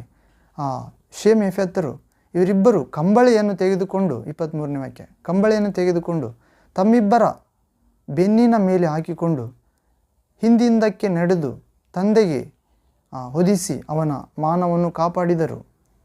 ಅವರು ಹಿಮ್ಮುಖರಾಗಿದ್ದರಿಂದ ತಂದೆಯು ಬೆತ್ತಲೆಯಾಗಿರುವುದನ್ನು ನೋಡಲಿಲ್ಲ. ಮತ್ತು 20ನೇ ವಾಕ್ಯ, ನೋವನು ಅಮಲಿನಿಂದ ಎದ್ದು ಕಿರಿ ಮಗನು ಮಾಡಿದ್ದನ್ನು ತಿಳಿದು ಕಾನಾನನು ಶಾಪಗ್ರಸ್ತನಾಗಲಿ, ಅವನು ತನ್ನ ಅಣ್ಣ ತಮ್ಮಂದಿರಿಗೆ ದಾಸನಾಗಲಿ ಅಂದನು. 26ನೇ ವಾಕ್ಯ, ಅವನು ಇನ್ನೂ ನುಡಿದದ್ದೇನೆಂದರೆ, ಶೇಮನ ದೇವರಾದ ಯೆಹೋವನಿಗೆ ಸ್ತೋತ್ರವಾಗಲಿ, ಕಾನಾನನು ಅವರಿಗೆ ದಾಸನಾಗಲಿ, ಯೆಫೆತನನ್ನು ದೇವರು ವಿಸ್ತರಿಸಲಿ, ಅವನು ಶೇಮನ ಗುಡಾರಗಳಲ್ಲಿ ವಾಸವಾಗಿರಲಿ, ಕಾನಾನನು ಅವರಿಗೆ ದಾಸನಾಗಿರಲಿ ಎಂಬುದು. ಹೌದು ಪ್ರಿಯ, ಪ್ರಳಯವಾದ ಮೇಲೆ 28ನೇ ವಾಕ್ಯ, ಪ್ರಳಯವಾದ ಮೇಲೆ ಅಂದರೆ ಹಗಲು ರಾತ್ರಿ 40 ದಿವಸ ಹಗಲು ರಾತ್ರಿ ಮಳೆ ಆಗುತ್ತದೆ. ಆ ಪ್ರಳಯವಾದ ಮೇಲೆ ನೋಹನು 350 ವರ್ಷ ಬದುಕಿದನು. ಅವನು ಒಟ್ಟು 950 ವರ್ಷ ಬದುಕಿ ಸತ್ತನು. ಹೌದು ಪ್ರಿಯ, ಇಲ್ಲಿ ನೋವನು ದ್ರಾಕ್ಷಾರಸವನ್ನು ಕುಡಿದು ಮತ್ತನಾಗಿ ಬೆತ್ತಲೆಯಾಗಿ ಬಿದ್ದಿರುತ್ತಾನೆ. ದೊಡ್ಡ ಮಗ ಅದನ್ನು ನೋಡಿ ಕೂಡ ಬಟ್ಟೆ ಒದಿಸದೆ ತಮ್ಮ ಇಬ್ಬರು ಅಣ್ಣನ ತಮ್ಮಂದಿರಿಗೆ ಹೇಳ್ತಾನೆ. ಅವರು ತಂದೆ ಬೆತ್ತಲತನವನ್ನು ನೋಡದೆ ಬೆನ್ನಿನ ಮೇಲೆ ಕಂಬಳಿ ಹಾಕಿಕೊಂಡು ಹಿಂದಿನಿಂದ ಇದೇ ರೀತಿ ಹೋಗಿ ತಂದೆಯ ಬೆತ್ತಲತನ ಮಾನವನ್ನು ಮುಚ್ಚುತ್ತಾರೆ. ಆಮೇಲೆ ನೋವ ಅಮಲಿನಿಂದ ಎದ್ದ ಮೇಲೆ, ದ್ರಾಕ್ಷಾರಸ ಅಮಲ ಎಳೆದ ಮೇಲೆ ಎದ್ದು ಈ ವಿಷಯ ತಿಳಿದುಕೊಂಡ ಮೇಲೆ ಕಾನಾನು ಅಂದರೆ ದೊಡ್ಡ ಮಗ ಶೇಮ್ ಯೆಫೆತರಿಗೆ ದಾಸನಾಗಿರಲಿ ಎಂದು ಶಪಿಸುತ್ತಾನೆ ಪ್ರೇರೆ. ಮತ್ತು ಶೇಮ್ ಯೆಫೆತರಿಗೆ ಆಶೀರ್ವಾದ ಆಗಲಿ, ಯೆಫೆತನನ್ನು ದೇವರು ವಿಸ್ತರಿಸಲಿ, ಮತ್ತು ಶೇಮನ ದೇವರಾದ ಯೆಹೋವನಿಗೆ ಸ್ತೋತ್ರ. ಹೌದು ಪ್ರೇರೆ, ನಾವು ಅಂದರೆ ಇಲ್ಲಿ ಬೆತ್ತಲತನ ನೋಡಬಾರ್ದೆಂದು ಎಷ್ಟು ಕಠಿಣವಾಗಿ ಖಚಿತವಾಗಿ ಬರೆಯಲ್ಪಟ್ಟಿದೆ ಪ್ರೇರೆ. ಹೌದು, ಇಂದಿನ ಜನರಾದರೂ ಅನೇಕರು ಮೊಬೈಲ್ಗಳಲ್ಲಾಗಲಿ ಅಥವಾ ಟಿ ವಿಗಳಲ್ಲಾಗಲಿ ಯಥೇಚ್ಛವಾಗಿ ಇವೇ ಬರುತ್ತಿವೆ. ಅಂದರೆ ಶಾಪಗ್ರಸ್ತರಾಗುತ್ತಾರೆ ಪ್ರೇರೆ ಅವ್ರು ನೋಡಿದವರು. ಹೌದು, ಇಲ್ಲಿ ನಾವು ಪ್ರತಿಕ್ಷಣ ಜಾಗೃತಿಯಾಗಿ ಜೀವಿಸಬೇಕಾಗಿದೆ ಎನ್ನುವ ಅಂಶವನ್ನು ನೋಡ್ತಿದ್ದೇವೆ ಪ್ರೇರೆ. ನೋವನು ಒಂದು ಕಾಲದಲ್ಲಿ ನೀತಿವಂತನೇ, ಆದರೆ ನಂತರ ಕುಡುಕನಾಗಿ ಬೆತ್ತಲಾಗಿ ಬಿದ್ದಾನೆ ಪ್ರೇರೆ. ಹೌದು, ನಾವು ನಮ್ಮಲ್ಲಿ ಕೂಡ ನೀತಿವಂತರಾಗಿ ಇರ್ತೇವೆ. ಕೆಲವು ಕ್ಷಣ ನಂತರ ಯಾವುದೋ ಒಂದು ಪಾಪದ ಲೋಕ ವ್ಯಾಮೋಹ, ಐಶ್ವರ್ಯ ವ್ಯಾಮೋಹ, ಸ್ತ್ರೀ ವ್ಯಾಮೋಹ, ಹಣದ ವ್ಯಾಮೋಹ, ಅಂತಸ್ತು ಅಧಿಕಾರದ ವ್ಯಾಮೋಹ ಉಂಟಾಗಿ ಮಾನ ಅವಮಾನ ಹೆಸರು ಗಳಿಸಿಕೊಳ್ಳಬೇಕು. ಇಂಥ ಅನೇಕ ಶೋಧನೆಗಳಿಗೆ ಒಳಗಾಗಿ ನಾವು ಮಾರ್ಪಡುತ್ತೇವೆ ಪ್ರೇರೆ. ಅಥವಾ ಇನ್ನಿತರೆ ನಾವು ನೋವನಂತಾಗದೆ ನೀತಿವಂತರೇ ಯೇಸುವಿನಂತೆ ಕಡೆಯವರೆಗೂ ನೀತಿವಂತರಾಗಿರೋಣ ಪ್ರೇರೆ. ನೀತಿವಂತನು ನಂಬಿಕೆಯಿಂದಲೇ ಬದುಕುವನು, ಅವನು ಹಿಂಜರಿದರೆ ಅವನಲ್ಲಿ ನನಗೆ ಸಂತೋಷವಿರುವುದಿಲ್ಲ ಎಂದು ದೇವರು ಹೇಳಿದ್ದಾನೆ ಪ್ರೇರೆ. ನಾವು ನೀತಿವಂತರಾಗುವಂತೆ, ಹಿಂಜರಿದು ಹಿಮ್ಮೆಟ್ಟಿ ಹಾಳಾಗದಂತೆ ನಂಬಿ ರಕ್ಷಣೆ ಹೊಂದಿ ಅನೇಕರನ್ನು ಪ್ರಭುವಿನ ರಕ್ಷಣೆಗೆ ಪಾತ್ರರನ್ನಾಗಿ ಮಾಡೋಣ ಪ್ರೇರೆ ಅಂತ ಕೃಪೆ ಪ್ರಭು ವಾಕ್ಯದ ಮುಖಾಂತರ ನಮ್ಮೆಲ್ಲರಿಗೂ ನೀಡಲಿ. ಎರಡನೇದಾಗಿ, ಅಬ್ರಾಮನು ದೇವರ ಕರೆಯನ್ನು ವಿಧೇಯಾದಾತ ಪ್ರೇರೆ. ಅಬ್ರಾಮನು ಕೂಡ ದೇವರ ಕರೆಗೆ ಕಿವಿಗೋಟ ಪಾಲಿಸಿದ. ಆದರೂ ನಂತರ ಆತನ ಹೆಂಡತಿ ಸಾರಾಳ ಬಗ್ಗೆ ಈಕೆ ನನ್ನ ತಂಗಿ ಎಂದು ಸುಳ್ಳು ಹೇಳಿದ. ಹೌದು ಪ್ರೇರೆ, ನಾವು ಆದಿಕಾಂಡ 12ನೇ ಅಧ್ಯಾಯ 18-19 ವಾಕ್ಯದಲ್ಲಿ ಓದ್ತೇವೆ ಪ್ರೇರೆ. Genesis chapter 12 verse 18-19. ಆದಿಕಾಂಡ 12ನೇ ಅಧ್ಯಾಯ 18-19 ವಾಕ್ಯ ಇಲ್ಲಿ ಓದುವುದಾದರೆ, ಆಗ ಫರೋಹನು ಅಬ್ರಾಮನನ್ನು ಕರೆಸಿ, ಯಾಕೆ ಹೀಗೆ ಮಾಡಿದೆ? ಹೆಂಡತಿ ಎಂದು ಯಾಕೆ ನನಗೆ ತಿಳಿಸಲಿಲ್ಲ? ತಂಗಿ ಎಂದು ಯಾಕೆ ಹೇಳಿದೆ? ಹೀಗೆ ಹೇಳಿದ್ದರಿಂದ ಆಕೆಯನ್ನು ಹೆಂಡತಿಯಾಗಲಿಕ್ಕೆ ತೆಗೆದುಕೊಂಡೇನಲ್ಲ. ಇಗೋ, ನಿನ್ನ ಹೆಂಡತಿ ಕರೆದುಕೊಂಡು ಹೋಗು ಎಂದು ಹೇಳಿ ಅವನ ವಿಷಯವಾಗಿ ತನ್ನ ಸೇವಕರಿಗೆ ಅಪ್ಪಣೆ ಕೊಡಲು ಅವರು ಅಬ್ರಾಮನನ್ನು ಅವನ ಹೆಂಡತಿಯನ್ನು ಅವನಿಗಿದ್ದ ಸರ್ವಸಹಿತವಾಗಿ ಸಹ ಕಳಿಸಿದರು. 20ನೇ ವಾಕ್ಯ. ಹೌದು ಪ್ರಿಯರೇ, ಊರಿನವರು ಅಂದರೆ ಅಬ್ರಾಮನು ದೇವರ ಆಜ್ಞೆ ಹೊಂದಿ ಸ್ವದೇಶದಿಂದ ಕಾನಾನ್ ದೇಶಕ್ಕೆ ಹೋಗಿರುತ್ತಾನೆ ಪ್ರಿಯರೇ. ಮತ್ತು ಐಗುಪ್ತ ದೇಶದಲ್ಲಿ ಇಳ್ಕೊಳ್ತಾನೆ. ನಂತರ ಐಗುಪ್ತ ದೇಶದಲ್ಲಿ ಅಬ್ರಾಮನ ಹೆಂಡತಿ ವಿಷಯವಾಗಿ ಆ ಊರಿನ ಅರಸ ಇರುತ್ತಾನೆ. ಆ ಅರಸ ಅಲ್ಲಿನ ಜನರು ದೇವರ ಭಯ ಇಲ್ಲದವರಾಗಿದ್ದರಿಂದ ಆಕೆ ಸುಂದರಿ ಎಂದು ತಿಳಿದು ಅಬ್ರಾಮನು ಆಕೆಯ ನಿಮಿತ್ತ ನನ್ನನ್ನು ಜನ ಕೊಂದಾರು ಎಂದು ಆಕೆ ತಂಗಿ ಎಂದು ಹೇಳಿ ಅವರಿಗೆ ಹೇಳುತ್ತಾನೆ ಪ್ರಿಯರೇ. ಹೀಗೆ ಹೇಳಿದರೆ ಆಕೆ ನಿಮಿತ್ತ ಆತನಿಗೆ ಪ್ರಾಣ ಉಳಿಯುವುದು ಒಳ್ಳೆಯದಾಗುವುದೆಂದು ಆಕೆ ಸಾಯದೆ ಬದುಕುವನು ಎಂದು ತಿಳಿದು ಆಕೆ ನನ್ನ ತಂಗಿ ಎಂದು ಫರೋಹನ ಪ್ರಧಾನರಿಗೆ ತಿಳಿಸುತ್ತಾನೆ ಪ್ರಿಯರೇ. ಹೌದು, ಫರೋಹನು ಆ ಸ್ತ್ರೀಯನ್ನು ಅಂದರೆ ಸಾರಾಳನ್ನು ಅರಮನೆಗೆ ಕರೆಸಿ ಆಕೆಯ ನಿಮಿತ್ತ ಅಬ್ರಾಮನಿಗೆ ಉಪಕಾರ ಮಾಡುತ್ತಾನೆ. ನಂತರ ಅಬ್ರಾಮನಿಗೆ ಕುರಿದನಗಳು, ಗಂಡು ಹೆಣ್ಣು ಕತ್ತೆಗಳು, ದಾಸದಾಸಿಯರು, ಒಂಟೆಗಳು ಕೊಡುತ್ತಾನೆ. ಆದರೆ ಯೆಹೋವನು ಫರೋಹನಿಗೆ ಅವನ ಮನೆಯ ಅವರಿಗೂ ಅಬ್ರಾಮನ ಹೆಂಡತಿಯಾದ ಸಾರಾಳ ನಿಮಿತ್ತ ಬಹಳ ಉಪದ್ರವಗಳನ್ನು ಉಂಟು ಮಾಡುತ್ತಾನೆ. ನಾವು 11ನೇ ವಾಕ್ಯದಿಂದ 12ನೇ ಅಧ್ಯಾಯ, ಆದಿಕಾಂಡ 12ನೇ ಅಧ್ಯಾಯ 11ನೇ ವಾಕ್ಯದಿಂದ 17ನೇ ವಾಕ್ಯದವರೆಗೆ ಓದುತ್ತೇವೆ ಪ್ರೇರೆ. 16ನೇ ವಾಕ್ಯ, ಆಕೆಯ ನಿಮಿತ್ತ ಅಬ್ರಾಮನಿಗೆ ಉಪಕಾರ ಮಾಡಿದ. ಆಗ ಅಬ್ರಾಮನಿಗೆ ಕುರಿದನಗಳು, ಗಂಡು ಹೆಣ್ಣು ಕತ್ತೆಗಳು, ದಾಸದಾಸಿಯರು, ಒಂಟೆಗಳು ದೊರೆತವು. ಆದರೆ ತಂದೆಯಾದ ದೇವರು ಯೆಹೋವನು ಫರೋಹನಿಗೂ ಅವನ ಮನೆಯವರಿಗೂ ಅಬ್ರಾಮನ ಹೆಂಡತಿಯಾದ ಸಾರಾಯಳ ನಿಮಿತ್ತ ಬಹಳ ಉಪದ್ರವಗಳನ್ನು ಉಂಟು ಮಾಡಿ ಬಾಧಿಸಿದನು. ಹೌದು ಪ್ರೇರೆ, ಶಿಕ್ಷೆ ಮತ್ತು ಫರೋಹನು ಬಗ್ಗೆ ದೇವರು ಹೇಳುತ್ತಾನೆ ಆತನಿಗೆ, ಆತ ನನ್ನ ಪ್ರವಾದಿ, ಆಕೆಯ ಹೆಂಡತಿಯನ್ನು ಇಟ್ಟುಕೊಂಡಿರುವುದು ಸರಿಯಲ್ಲ, ಆಕೆಯನ್ನು ನೀನು ಮುಟ್ಟಿದರೆ ನೀನು ತಪ್ಪದೆ ನೀನು ಸಾಯುವೆ ಎಂದು ಹೇಳ್ತಾನೆ ಪ್ರೇರೆ ದೇವರು. ಇನ್ನು ಮುಂದಿನ ಭಾಗದಲ್ಲಿ ಓದುವುದಾದರೆ, ಅದಕ್ಕೆ ಭಯಪಟ್ಟು ಅಬ್ರಾಮನಿಗೆ ಆತನ ಹೆಂಡತಿಯನ್ನು ಒಪ್ಪಿಸಿಬಿಡ್ತಾನೆ. ಅಂದರೆ ತಂಗಿ ಎಂದು ಸುಳ್ಳು ಹೇಳಿರ್ತಾನೆ ಪ್ರೇರೆ, ಬದುಕುವುದಕ್ಕಾಗಿ. ಅಲ್ಲಿನ ಜನರು ದೇವ ಭಯವಿಲ್ಲದವರು. ಆಕೆ ಸುಂದರಾಗಿರುವುದನ್ನು ನೋಡಿ ನನ್ನ ಗಂಡ ಎಂದರೆ ನನ್ನ ತೆಗೆದುಕೊಳ್ತಾರೆ, ತಮ್ಮ ಅಥವಾ ಅಣ್ಣ ಎಂದರೆ ನನಗೆ ಉಪಚಾರ ಮಾಡ್ತಾರೆ ಅದಕ್ಕೆ ಬದಲೆಂದು. ಆದರೆ ದೇವರಿಗೆ ಕಾಪಾಡಿದ ಪ್ರೇರೆ. ಹೌದು, ಅಂದರೆ ನಾವು ಅಬ್ರಾಮನಂತೆ ಈ ಹೊಸ ಒಡಂಬಡಿಕೆಯಲ್ಲಿರುವ ನಾವು ಸುಳ್ಳು ಹೇಳೋದ ಅವಶ್ಯಕತೆ ಇಲ್ಲ ಪ್ರೇರೆ. ಹೌದು, ಹೀಗೆ ಪ್ರತಿ ಕ್ಷಣ ಜಾಗ್ರತೆಯಾಗಿ ಜೀವಿಸಬೇಕಾಗಿದೆ. ಮತ್ತು ಪ್ರತಿ ಕ್ಷಣ ಜಾಗ್ರತೆಯಾಗಿ ಜೀವಿಸಬೇಕಾಗುವ ಸಮಯದಲ್ಲಿ ಇನ್ನೂ ಒಬ್ಬ ದೇವರ ಮನುಷ್ಯನ ಕುರಿತು ನೋಡುವುದಾದರೆ ಮೋಶೆ ಕುರಿತು ಪ್ರೇರೆ. ಮೋಶೆ ಶ್ರೇಷ್ಠ ಸಾತ್ವಿಕನಾಗಿದ್ದ. ಹೌದು, ವಿನಯವುಳ್ಳ ವ್ಯಕ್ತಿ, ಭೂಮಿಯಲ್ಲೆಲ್ಲ ಸಾತ್ವಿಕನು. ಹೌದು, ಆದರೆ ನಂತರ ಕೋಪದೊಂದಿಗೆ ಆಡಬಾರದ ಮಾತನ್ನು ಆಡುತ್ತಾನೆ ಪ್ರೇರೆ.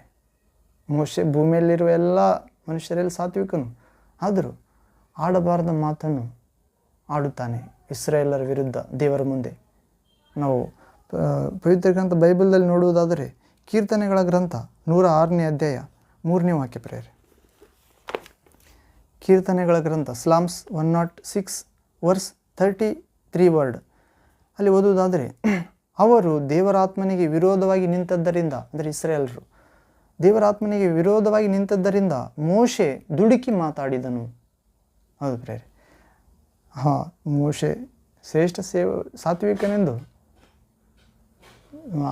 ಅವರ ಮೋಶೆಯ ಅಣ್ಣ ಹಾಗೂ ಅಕ್ಕನಿಗೆ ದೇವರು ಸಾಕ್ಷಿ ಕೊಟ್ಟಿದ್ದ. ಭೂಮಿಯಲ್ಲೆಲ್ಲ ಸಾತ್ವಿಕನು ಮೋಶೆ, ಇತರರಂತಲ್ಲ.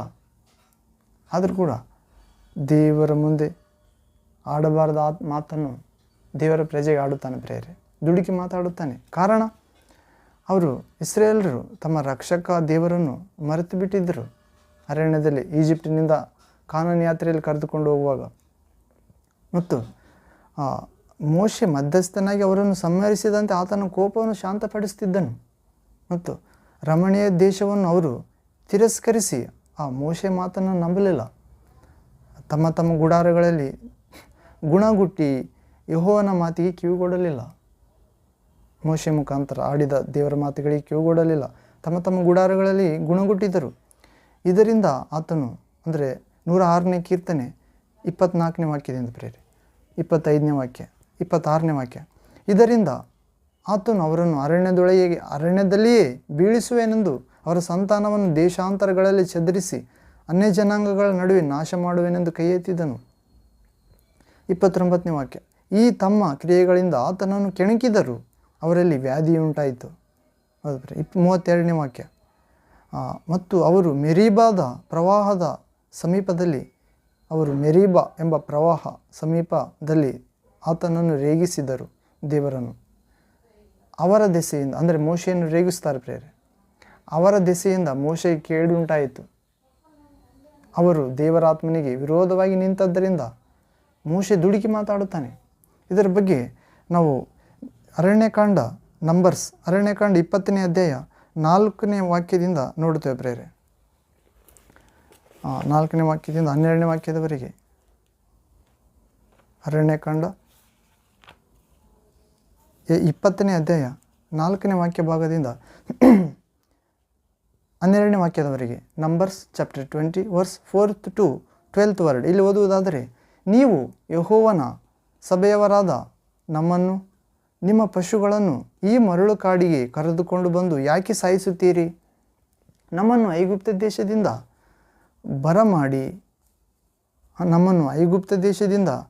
ಬರಮಾಡಿ ಈ ಕೆಟ್ಟ ಸ್ಥಳಕ್ಕೆ ಯಾಕೆ ಕರೆದುಕೊಂಡು ಬಂದಿರಿ? ಈ ನೆಲದಲ್ಲಿ ಯಾವ ಧಾನ್ಯವೂ ಬೆಳೆಯುವುದಿಲ್ಲ ಮತ್ತು ಅಂಜೂರವಿಲ್ಲ, ದ್ರಾಕ್ಷಿ ಇಲ್ಲ, ದಾಳಿಂಬವಿಲ್ಲ, ಕುಡಿಯುವುದಕ್ಕೆ ನೀರಾದರೂ ಇಲ್ಲ ಎಂದು ಹೇಳುತ್ತಿದ್ದರು. 6ನೇ ವಾಕ್ಯ ಪ್ರೇರೆ. 6ನೇ ವಾಕ್ಯದಿಂದ 12ನೇ ವಾಕ್ಯದವರೆಗೆ ಅರಣ್ಯಕಾಂಡ 20ನೇ ಅಧ್ಯಾಯ 1ರಿಂದ 12ರವರೆಗೆ. ಇವಾಗ 6ರಿಂದ ಪ್ರೇರೆ. ಮೋಶೆ ಆರೋನರು ಜನಸಮೂಹದ ಎದುರಿನಿಂದ ದೇವದರ್ಶನದ ಗುಡಾರದ ಬಾಗಿಲಿಗೆ ಹೋಗಿ ಅಡ್ಡ ಬೀಳಲಾಗಿ ಯೆಹೋವನಾದ ದೇವರ ತೇಜಸ್ಸು ಅವರಿಗೆ ಕಾಣಿಸಿತು. ಆಗ ಯೆಹೋವನು ಮೋಶೆಗೆ, ನೀನು ಕೋಲನ್ನು ಕೈಯಲ್ಲಿ ಹಿಡಿದು ನಿನ್ನ ಅಣ್ಣನಾದ ಆರೋನನ ಜೊತೆಯಲ್ಲಿ ಸಮೂಹದವರನ್ನು ಕೂಡಿಸಿಕೊಂಡು ಅವರ ಎದುರಿನಲ್ಲೇ ಆ ಕಡಿದಾದ ಬಂಡೆಗೆ ನೀರು ಕೊಡಬೇಕೆಂದು ಆಜ್ಞಾಪಿಸು. ಅದರೊಳಗಿಂದ ನೀರು ಹೊರಟು ಬರುವುದು. ನೀನು ಸಮೂಹದವರಿಗೂ ಅವರ ಪಶುಗಳಿಗೂ ನೀರನ್ನು ಕುಡಿಯ ಕೊಡಬಹುದು ಎಂದು ಹೇಳಿದನು. ಯೆಹೋವನು ಆಜ್ಞಾಪಿಸಿದಂತೆಯೇ ಮೋಶೆಯು ಆ ಕೋಲನ್ನು ಆತನ ಸನ್ನಿಧಿಯಿಂದ ತೆಗೆದುಕೊಂಡು ಹೋಗಿ ಆರೋನನ ಜೊತೆಯಲ್ಲಿ ಸಮೂಹದವರನ್ನು ಆ ಕಡಿದಾದ ಬಂಡೆಗೆ ಎದುರಾಗಿ ಕೂಡಿಸಿ ಅವರಿಗೆ, ದ್ರೋಹಿಗಳೇ, ನೋಡ್ರಿ ಇಲ್ಲೇ ಮೋಶೆ ಆಡಬಾರದ ಮಾತನ್ನು ಆಡುತ್ತಾನೆ. ಸಾತ್ವಿಕನಾದ ಮೋಶೆ ದೇವರ ಮುಂದೆ ದೇವಜನರಿಗೆ ದ್ರೋಹಿಗಳೇ. 10ನೇ ವಾಕ್ಯ 20ನೇ ಅಧ್ಯಾಯ ನಂಬರ್ಸ್ ಅರಣ್ಯಕಾಂಡ 20ನೇ ಅಧ್ಯಾಯ 10ನೇ ವಾಕ್ಯ. ಇಲ್ಲಿ ಏನು ಹೇಳ್ತಾರೆ? ದ್ರೋಹಿಗಳೇ, ಕೇಳಿರಿ, ನಾವು ಈ ಬಂಡೆಯೊಳಗಿಂದ ನಿಮಗೋಸ್ಕರ ನೀರನ್ನು ಬರಮಾಡಬೇಕು ಎಂದು ಹೇಳಿ ಕೈ ಎತ್ತಿ ತನ್ನ ಕೈಯಲ್ಲಿರುವ ಕೋಲಿನಿಂದ ಆ ಬಂಡೆಯನ್ನು 2 ಸಾರಿ ಹೊಡೆದನು. ಆದರೆ ದೇವರು, ನಾವು ಅರಣ್ಯಕಾಂಡ 20ನೇ ಅಧ್ಯಾಯ 7ನೇ ವಾಕ್ಯದ ಕೊನೆಯ ಭಾಗದಲ್ಲಿ ನೋಡುವುದಾದರೆ, ಆ ಕಡಿದಾದ ಬಂಡೆಗೆ ನೀರು ಕೊಡಬೇಕೆಂದು ಆಜ್ಞಾಪಿಸಿ ಎಂದು ಹೇಳಿರುತ್ತಾನೆ.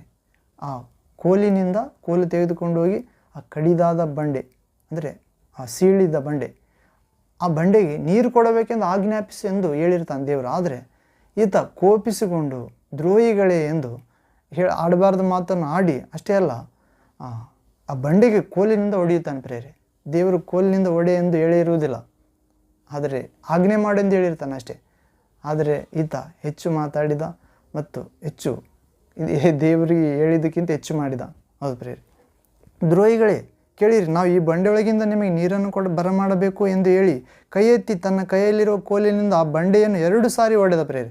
ಒಂದೇ ಸಾರಿ ಆಜ್ಞೆ ಮಾಡು ಅಂತ ಹೇಳಿದ್ದ ದೇವರು. ಮೋಶೆ 2 ಸಾರಿ ಬಂಡೆ ಹೊಡೆದ ಪ್ರೇರೆ. ಅಂದರೆ ಆಡಬಾರ್ದು ಮಾತು ಆಡಿದ, ದೇವರು ಹೇಳಲಾರದ್ದು ಕೂಡ ಮಾಡಿದ. ಆದರೂ ಕೂಡ ದೇವರು ಆ ಬಂಡೆಯಿಂದ ನೀರು ಹೊರಬರಿಸಿದ ಪ್ರೇರೆ. ಕೈ ಎತ್ತಿ ಕೈಯಲ್ಲಿರೋ ಕೋಲಿನಿಂದ ಆ ಬಂಡೆಯನ್ನು 2 ಸಾರಿ ಹೊಡೆದನು. ಆಗ ನೀರು ಪ್ರವಾಹವಾಗಿ ಹೊರಟಿತು. ಆತನು ಎಷ್ಟು ಕೋಪಗೊಂಡಿದ್ದನೋ ಅಷ್ಟೇ ಕೋಪದಿಂದ ನೀರು ಕೂಡ ಹೊರಗೆ ಬಿಟ್ಟ ದೇವರು ಪ್ರೇರೆ ಬಂಡೆಯಿಂದ. ತನ್ನ ದಾಸ ಮೋಶೆ ಮಾತು ನೆರವೇರಿಸಿದ. ದೇವರ ಮಾತು ಮೋಶೆ ಮೀರಿದ್ದ. ಆದರೂ ಕೂಡ ಕಾರಣ ಇಸ್ರಾಯೇಲರ ಮೇಲೆ ದೇವರು ಕೋಪಗೊಂಡಿರ್ತಾನೆ ಭಾಳ ಸಾರಿ. ಮೋಶೆ ತಣ್ಣಗೆ ಮಾಡಿರ್ತಾನೆ. ಆದರೆ ಈಗ ದೇವರು ಮೋಶೆ ಕೋಪವನ್ನು ತಾಳಿಕೊಳ್ತಾನೆ ಪ್ರೇರೆ. ಆಗ ನೀರು ಪ್ರವಾಹವಾಗಿ ಹೊರಟಿತು. ಕೊಲ್ಲಿಂದ ಹೊಡೆಯೋಣ ಪ್ರೇರೆ 2 ಸಾರಿ ಹೊಡೆದ ಬಂಡೆಗೆ. ಸಮೂಹದವರು ಅವರ ಪಶುಗಳು ಕುಡಿದರು. 12ನೇ ವಾಕ್ಯ. ಆಗ ಯೆಹೋವನು ಮೋಶೆಗೆ ಆರೋನರಿಗೆ, ನೀವು ನನ್ನನ್ನು ನಂಬದವರಾಗಿ ಇಸ್ರಾಯೇಲರ ಎದುರಿನಲ್ಲಿ ನನ್ನ ಗೌರವವನ್ನು ಕಾಪಾಡದೆ ಹೋದದ್ದರಿಂದ ಈ ಸಮೂಹದವರನ್ನು ನಾನು ಅವರಿಗೆ ವಾಗ್ದಾನ ಮಾಡಿದ ದೇಶದೊಳಕ್ಕೆ ನೀವು ಕರಕೊಂಡು ಹೋಗಕೂಡದು ಎಂದು ಹೇಳಿದನು. ನೋಡ್ರಿ, ಈಜಿಪ್ಟಿನಿಂದ 10 ಅದ್ಭುತ ಕಾರ್ಯಗಳನ್ನು ಮಾಡಿ ದಾಸತ್ವದಿಂದ ಕರ್ಕೊಂಡು ಬಂದ ದೇವಜನರನ್ನು ಅಡವಿಯಲ್ಲಿ ಕಾನಾನ್ ದೇಶಕ್ಕೆ, ಹಾಲು ಜೇನು ಸಮೃದ್ಧಿ ನಾಡು, ರಮಣೀಯವಾದ ನಾಡು, ಸುಂದರವಾದ ನಾಡಿಗೆ ಕರೆದುಕೊಂಡು ಹೋಗುವಾಗ ಅರಣ್ಯದಲ್ಲಿ ಕೆಲವು ಕಾರ್ಯಗಳ ಮೂಲಕ ದೇವರು ಅವರನ್ನು ಪರೀಕ್ಷೆ ಮಾಡುತ್ತಾನೆ ಪ್ರೇರೆ. ಹೌದು, ಆ ಪರೀಕ್ಷೆಯಲ್ಲಿ ಮೋಶೆ ಕೂಡ ದೇವರು ಹೇಳಲಾರದ್ದು ಮಾಡ್ತಾನೆ ಪ್ರೇರೆ. ಇಸ್ರಾಯೇಲರು ಕೂಡ ದೇವರಿಗೆ ವಿರುದ್ಧವಾಗಿ ಗುಣಗುಟ್ಟುತ್ತಾರೆ.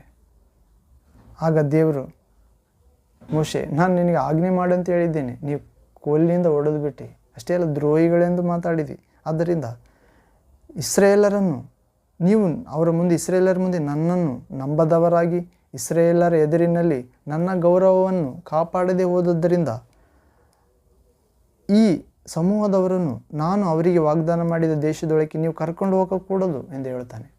ಹೌದು ಪ್ರೇರೆ. ಇಸ್ರಾಯೇಲರು ಅಲ್ಲಿ ಯೆಹೋವನ ಸಂಗಡ ವಿವಾದ ಮಾಡಿದ್ದರಿಂದ ಆ ನೀರಿನ ಪ್ರವಾಹಕ್ಕೆ ಮೆರೀಬಾ ಎಂದು ಹೆಸರಾಯಿತು. ಅದಲ್ಲದೆ ಅಲ್ಲಿ ಯೆಹೋವನು ತನ್ನ ಮಹಾಮಹಿಮೆಯನ್ನು ತೋರ್ಪಡಿಸಿದನು. 13ನೇ ವಾಕ್ಯ. ಹೌದು ಪ್ರೇರೆ.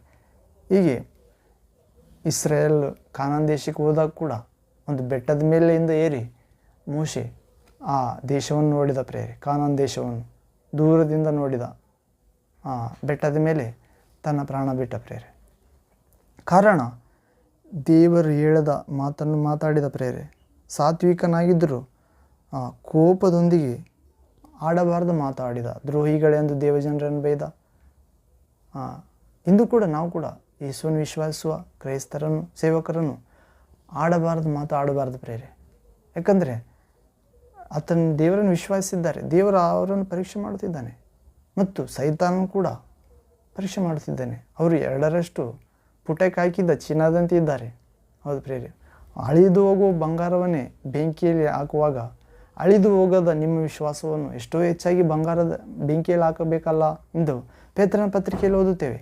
ಹೌದು, ನಮ್ಮ ವಿಶ್ವಾಸಕ್ಕೆ ಪರೀಕ್ಷೆ ಇದೆ ಪ್ರೇರೆ. ಹೌದು, ಆದ ಕಾರಣ ನಾವು ಮೋಶೆಯಂತೆ ದೇವಜನರಿಗೆ, ಯೇಸುವನ್ನು ವಿಶ್ವಾಸಿಸುವವರಿಗೆ, ಕ್ರೈಸ್ತರಿಗೆ ದ್ರೋಹಿಗಳೇ ಎಂದು ದೂಷಿಸದೆ ಎಲ್ಲವನ್ನು ನ್ಯಾಯವಾಗಿ ತೀರ್ಮಾನಿಸುವ, ನ್ಯಾಯವಾಗಿ ನಿರ್ಣಯಿಸುವ, ನ್ಯಾಯವಾಗಿ ತೀರ್ಪಿಡುವ, ನಿಷ್ಕಳಂಕವಾಗಿ ತೀರ್ಪಿಡುವ, ಕಣ್ಣಿಗೆ ಬಿದ್ದಂತೆ ತೀರ್ಪಿಡುವುದಿಲ್ಲ ದೇವರು, ಕಿವಿಗೆ ಬಿದ್ದಂತೆ ನಿರ್ಣಯಿಸುವುದಿಲ್ಲ ಪ್ರೇರೆ ಅಂತ ಆತನಿಗೆ ಒಪ್ಪಿಸಿಕೊಳ್ಳೋಣ. ಅವರಿಗಾಗಿ ಪ್ರಾರ್ಥಿಸೋಣ ಪ್ರೇರೆ. ಹೌದು, ಹೀಗೆ ದೇವರ ಗೌರವವನ್ನು ದೇವಜನರ ಮುಂದೆ ಕಾಪಾಡೋಣ, ಸೈತಾನನು ನಾಚಿಕೊಳ್ಳುವಂತೆ. ಹೌದು ಪ್ರೇರೆ. ಹೀಗೆ ಯೇಸು ಹೇಳಿದಂತೆ ನೀವು ಒಬ್ಬರನ್ನೊಬ್ಬರು ಪ್ರೀತಿಸುವರಾದರೆ ಲೋಕವು ನೀವು ನನ್ನ ಶಿಷ್ಯರೆಂದು ಅರಿತುಕೊಳ್ಳುವುದು ಎಂದು ಹೇಳಿದ್ದಾನೆ ಪ್ರೇರೆ. ಅಂತ ಮಹಾಕೃಪೆ ಪ್ರಭು ನಮ್ಮೆಲ್ಲರಿಗೆ ನೀಡಲಿ ಪ್ರೇರೆ. ಹೀಗೆ ಪ್ರತಿಕ್ಷಣ ಜಾಗೃತಿಯಾಗಿ ಜೀವಿಸಬೇಕಾಗಿದೆ ಪ್ರೇರೆ. ನಾವು ದಾವೀದನನ್ನು ಕೂಡ ನೋಡುತ್ತೇವೆ. ದಾವೀದನು ದೇವರ ಹೃದಯ ಪ್ರಿಯನಾಗಿದ್ದನು, ದೇವರ ಹೃದಯಕ್ಕೆ ಮೆಚ್ಚುಗೆಯಾಗಿದ್ದನು, ದೇವರ ಹೃದಯಾನುಸಾರವಾಗಿ ಕಂಡುಬಂದನು. ನನ್ನ ಹೃದಯಕ್ಕೆ ಮೆಚ್ಚುವಾತ ಎಂದು ದೇವರಿಂದ ಪಾತ್ರನಾಗಿದ್ದನು, ದೇವರ ನುಡಿಗೆ. ಹೌದು ಪ್ರೇ. ಆದರೂ ಕೂಡ ನಂತರ ವ್ಯಭಿಚಾರ ಮಾಡುತ್ತಾನೆ. ಹೌದು, ತನ್ನ ಸೈನಿಕನ ಹೆಂಡತಿಯನ್ನು ಮೋಹಗೊಳ್ಳುತ್ತಾನೆ ಆಕೆಯಲ್ಲಿ. ದಾವೀದನು ದೇವರ ಹೃದಯ ಪ್ರಿಯನಾಗಿದ್ದರೂ ವ್ಯಭಿಚಾರ ಮಾಡುತ್ತಾನೆ. ಈತನ ಬಗ್ಗೆ ನೋಡುವುದಾದರೆ ಪ್ರೇರೆ, ಪ್ರವಾದಿ ಸಮುವೇಲನ 2ನೇ ಪುಸ್ತಕ 11ನೇ ಅಧ್ಯಾಯ 3ನೇ ವಾಕ್ಯದಿಂದ 8ನೇ ವಾಕ್ಯದವರೆಗೆ. Prophet Samuel, 2nd book, chapter 11, verse 3 to 8. ಸಮುವೇಲನ 2ನೇ ಪುಸ್ತಕ ಪ್ರೇರೆ. ಯೇಸುವೆ ಸ್ತೋತ್ರ, ಯೇಸುವೆ ವಂದನೆ, ಯೇಸುವೆ ಆರಾಧನೆ. Hallelujah, hallelujah, hallelujah. Glory to the father, glory to the son, glory to the holy spirit. Glory, glory everyone. ಸಮುವೇಲನ ಎರಡನೇ ಪುಸ್ತಕ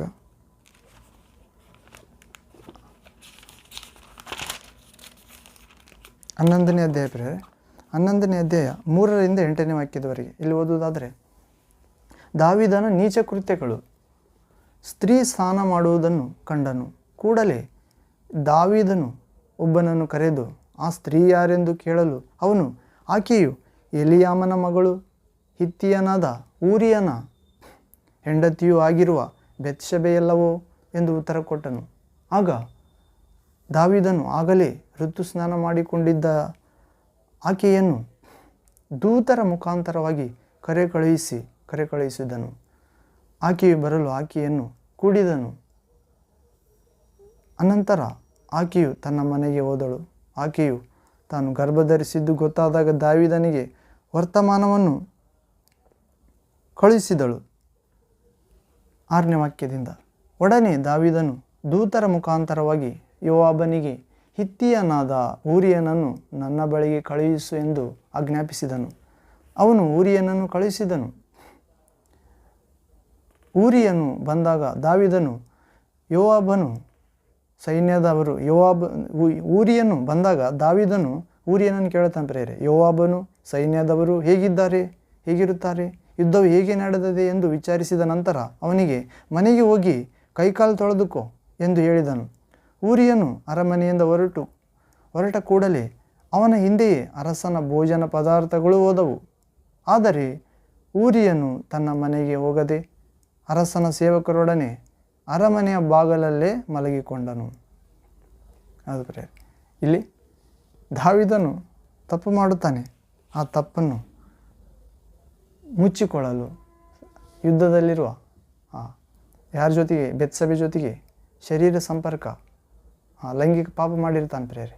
ಹೊಸದಾಗಿ ಮದುವೆ ಆಗಿರುತ್ತದೆ, ಅವರು ಇನ್ನೂ ಕೂಡಿರೋದಿಲ್ಲ. ಅವರೇ ಯುದ್ಧ ಮುಗಿಸಿ ಬಂದ ಮೇಲೆ ಇವರು ಗಂಡ ಹೆಂಡತಿಯಾಗಿ ಜೀವಿಸಬೇಕೆಂದು ಅಂದ್ಕೊಂಡಿರ್ತಾರೆ. ಆದರೆ ಯುದ್ಧದಲ್ಲಿರುತ್ತಾನೆ ಈಕೆ ಗಂಡ. ಆದರೆ ಸೈನಿಕರ ಹೆಂಡತಿ ಸ್ನಾನ ಮಾಡುವುದನ್ನು ನೋಡಿ ತಪ್ಪ ಆಲೋಚನೆಯಿಂದ ಆಕೆಯನ್ನು ಕರೆಸಿ ಆಕೆಯೊಂದಿಗೆ ಪಾಪ ಮಾಡಿ, ಆನಂತರ ಸೈನಿಕನನ್ನು ಯೋವಾಬ ಅಂದರೆ ದೊಡ್ಡ ಸೈನಿಕ ಪ್ರೇರೆ, ದಾವೀದನ ಸೈನ್ಯದ ಮುಖಂಡ ಯೋವಾಬನಿಗೆ ಪತ್ರದ ಮುಖಾಂತರ ತಿಳಿಸಿ ಊರಿಯನನ್ನು ಕಳಿಸು ಎಂದು ಅಥವಾ ಊರಿಯನು ಬಂದಾಗ ಹೇಗಿದೆ, ಕ್ಷೇಮ, ಚೆನ್ನಾಗಿರುತ್ತಾರ ಎಲ್ಲರೂ ಎಂದು ಕೇಳಿ, ಆಮೇಲೆ ನಿನ್ನ ಮನೆಗೆ ಹೋಗಿ ವಿಶ್ರಾಂತಿ ತಗೋ, ಕೈಕಾಲು ತೊಳೆದಕ್ಕೋ ವಿಶ್ರಾಂತಿ ತೆಗೆದುಕೋ ಎಂದು ಹೇಳಿ ಅನ್ನಪಾನ ಮನೆಗೆ ಕಳಿಸ್ತಾನಂತ ಪ್ರೇರೆ.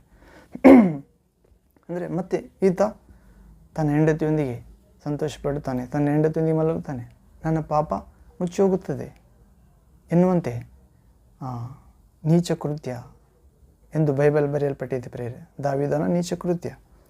ಆದರೆ ಊರಿಯನು ಹೋಗಲಿಲ್ಲ ಪ್ರೇರೆ. ಅರಮನೆಯಿಂದ ಹೊರಟ ಕೂಡಲೇ ಅರಸನು ಹೇಳಿದ ದಾವೀದ ಮನೆಗೆ ಹೋಗಂತ. ಆದರೆ ದಾವೀದನ ಬಳಿಯಿಂದ ಆದರೆ ಅರಮನೆಯಿಂದ ಹೊರಟ ಕೂಡಲೇ ಅವನ ಹಿಂದೆ ಅರಸನ ಭೋಜನ ಪದಾರ್ಥಗಳು ಹೋದವು. ಆದರೆ ಊರಿಯನು ತನ್ನ ಮನೆಗೆ ಹೋಗದೆ ಅರಸನ ಸೇವಕರೊಡನೆ ಅರಮನೆಯ ಬಾಗಿಲಲ್ಲೇ ಮಲಗಿಕೊಂಡನು.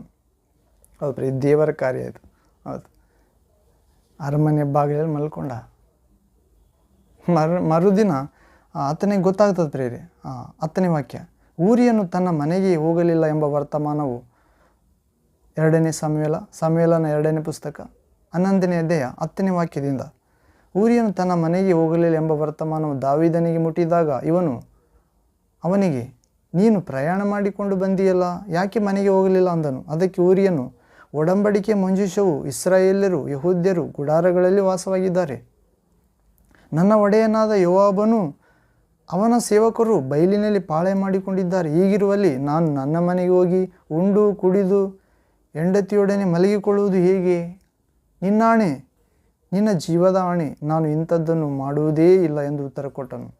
ನೋಡಿ ಪ್ರೇರೆ, ದಾವೀದನಿಗಿಂತ ನೀತಿವಂತನೇ ಕಂಡು ಬರುತ್ತಿದ್ದಾನೆ.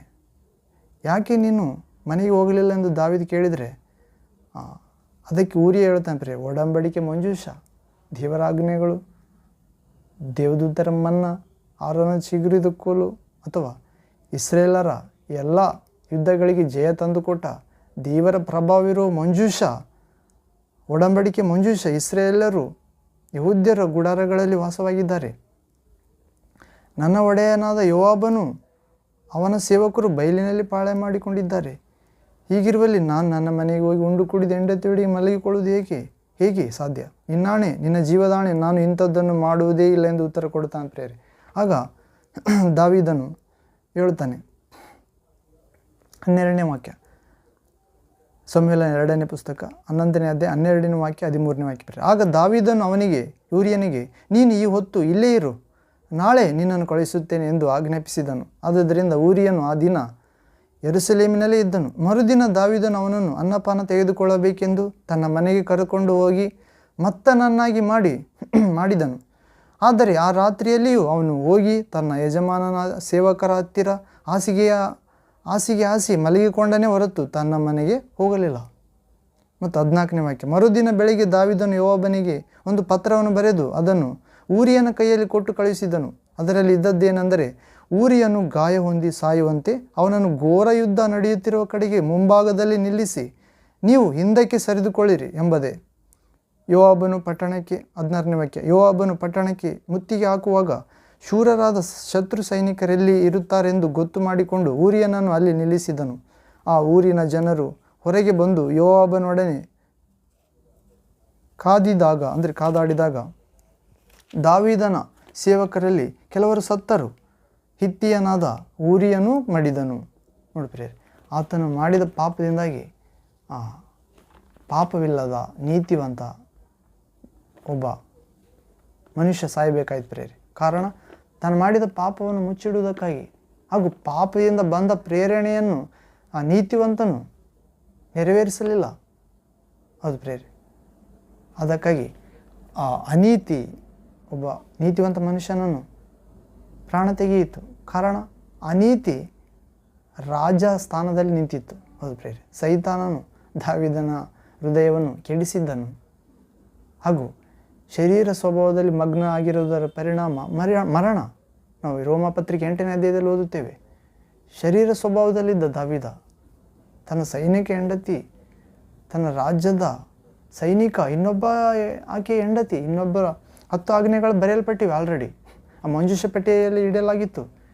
ನಿನ್ನ ನೆರೆಯವನ ಹೆಂಡತಿಯನ್ನು, ದಾಸಿಯರನ್ನು, ಆಸ್ತಿಯನ್ನು ಬಯಸಬೇಡ ಎಂದು ವಾಕ್ಯ ಇದೆ. ಆ 10 ಆಜ್ಞೆಗಳಲ್ಲಿ ಒಂದು. ಕೊನೆಯದಾಗಿ 10ನೇ ಆಜ್ಞೆ. ಆದರೂ ದಾವೀದ 10 ಆಜ್ಞೆಗಳಲ್ಲಿ ಕೊನೆಯ ಆಜ್ಞೆ ಮೀರಿದ ಪ್ರೇರೆ. ನೆರೆಯವನ ಹೆಂಡತಿ ಅಷ್ಟೇ ಅಲ್ಲ, ತನ್ನ ರಾಜ್ಯದ ಸುರಕ್ಷತೆಗಾಗಿ ಹೋರಾಡುವ ನಂಬಿಗಸ್ತ ಸೈನಿಕರಲ್ಲಿ ಒಬ್ಬನ ಹೆಂಡತಿ. ಹೌದು ಪ್ರೇರೆ. ಹೀಗೆ ದಾವೀದ ನೀಚ ಕೃತ್ಯ ಮಾಡಿದ ಪ್ರೇರೆ.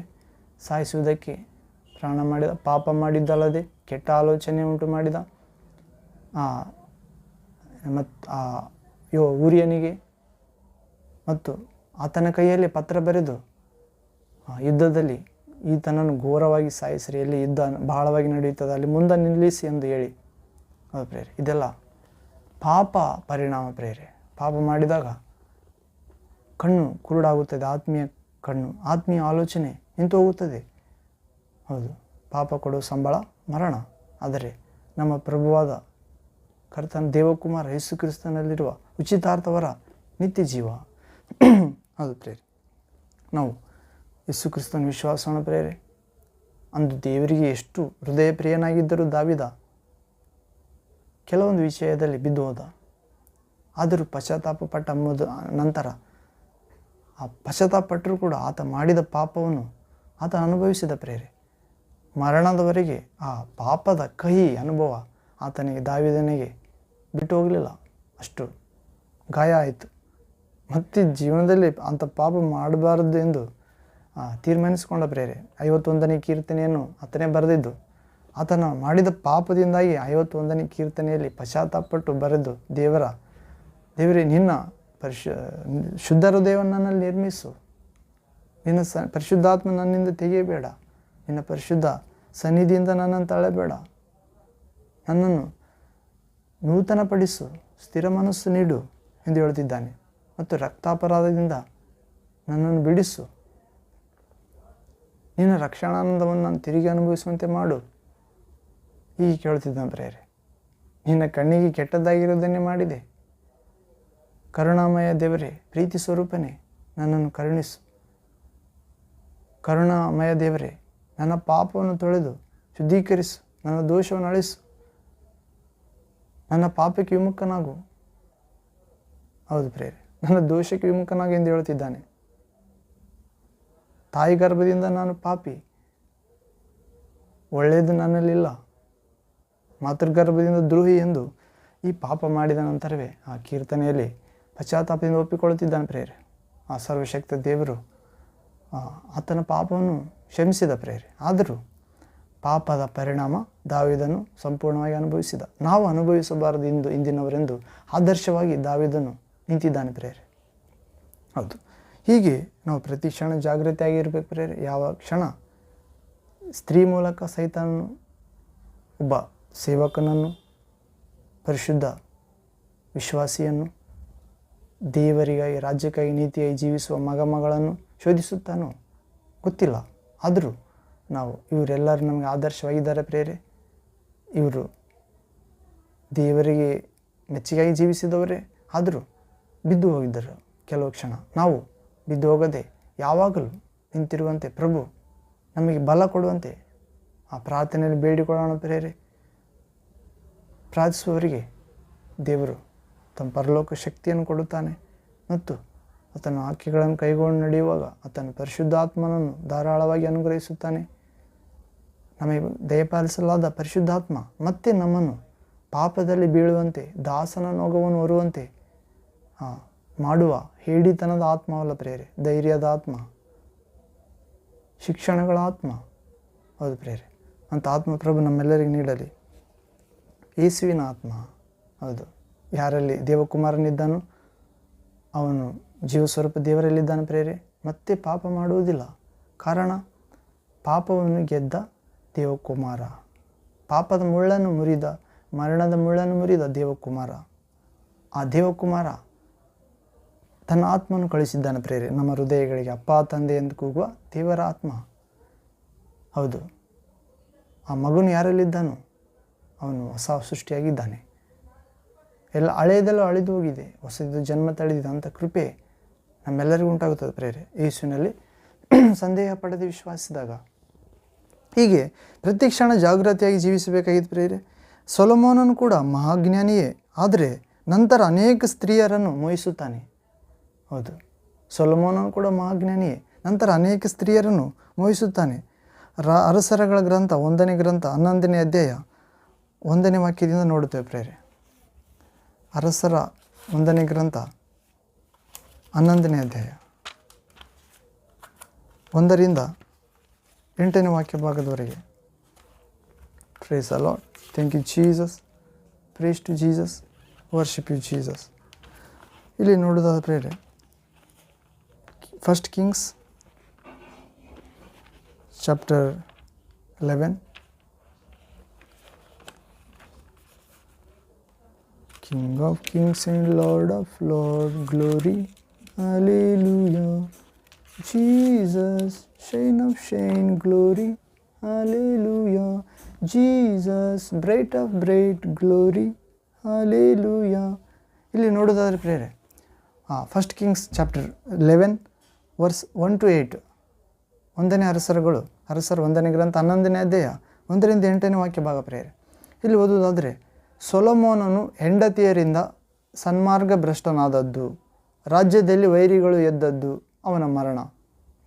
ಸೊಲೊಮೋನ ಹೆಂಡತಿಯರಿಂದ ಸನ್ಮಾರ್ಗ ಭ್ರಷ್ಟ ಆದಂಥ ಪ್ರೇರೆ. ಅದು ಮಹಾಜ್ಞಾನಿ, ದೇವರ ಮಹಾಜ್ಞಾನಿ, ಜ್ಞಾನ ಪಡೆದಾತ. ಹೆಂಡತಿಯರಿಂದ ಸನ್ಮಾರ್ಗ ಭ್ರಷ್ಟ ಆದ, ಸನ್ಮಾರ್ಗದಲ್ಲಿದ್ದ ಆ ಹೆಂಡತಿಯರಿಂದ ಭ್ರಷ್ಟ ಆದಂಥ ಪ್ರೇರೆ. ಮತ್ತು ರಾಜ್ಯದಲ್ಲಿ ವೈರಿಗಳು ಎದ್ದದ್ದು, ಅವನ ಮರಣ. ಯಾವಾಗ ಸನ್ಮಾರ್ಗದಿಂದ ಭ್ರಷ್ಟ ಆದ, ರಾಜ್ಯದಲ್ಲಿ ಸೊಲೊಮೋನ ಮಹಾಜ್ಞಾನಿಯ ರಾಜ್ಯದಲ್ಲಿ ವೈರಿಗಳು ಎದ್ದರು, ಅವನ ಮರಣ ಉಂಟಾಯಿತು ಪ್ರೇರೆ. ಹೀಗೆ ಅರಸರ 1ನೇ ಗ್ರಂಥ 11ನೇ ಅಧ್ಯಾಯ 1ರಿಂದ 8 ಪ್ರೇರೆ.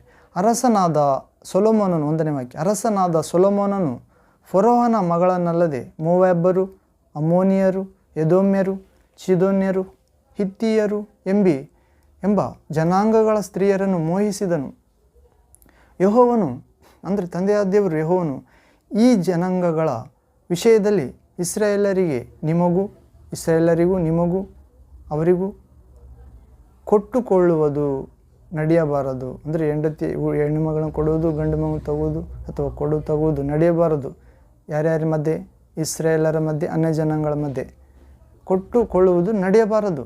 ಅದು ನಡೆಯುವುದಾದರೆ ಅವರು ನಿಮ್ಮ ಮನಸ್ಸನ್ನು ತಮ್ಮ ದೇವತೆಗಳಿಗೆ ಕಡೆಗೆ ತಿರುಗಿಸಾರು ಎಂದು ಆಜ್ಞಾಪಿಸಿದ್ದರೂ ಸೊಲೊಮೋನನು ಅವರ ಸ್ತ್ರೀಯರಲ್ಲಿ ಅನುರಕ್ತನಾಗಿದ್ದನು.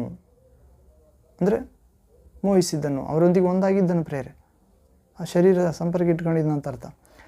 ಸೊಲೊಮೋನನು ಅವರ ಸ್ತ್ರೀಯರಲ್ಲಿ ಅನುರಕ್ತನಾಗಿದ್ದನು. ಅವನಿಗೆ ರಾಜವಂಶದವರಾದ 700 ಮಂದಿ ಪತ್ನಿಯರಲ್ಲದೆ 300 ಮಂದಿ ಉಪಪತ್ನಿಯರಿದ್ದರು.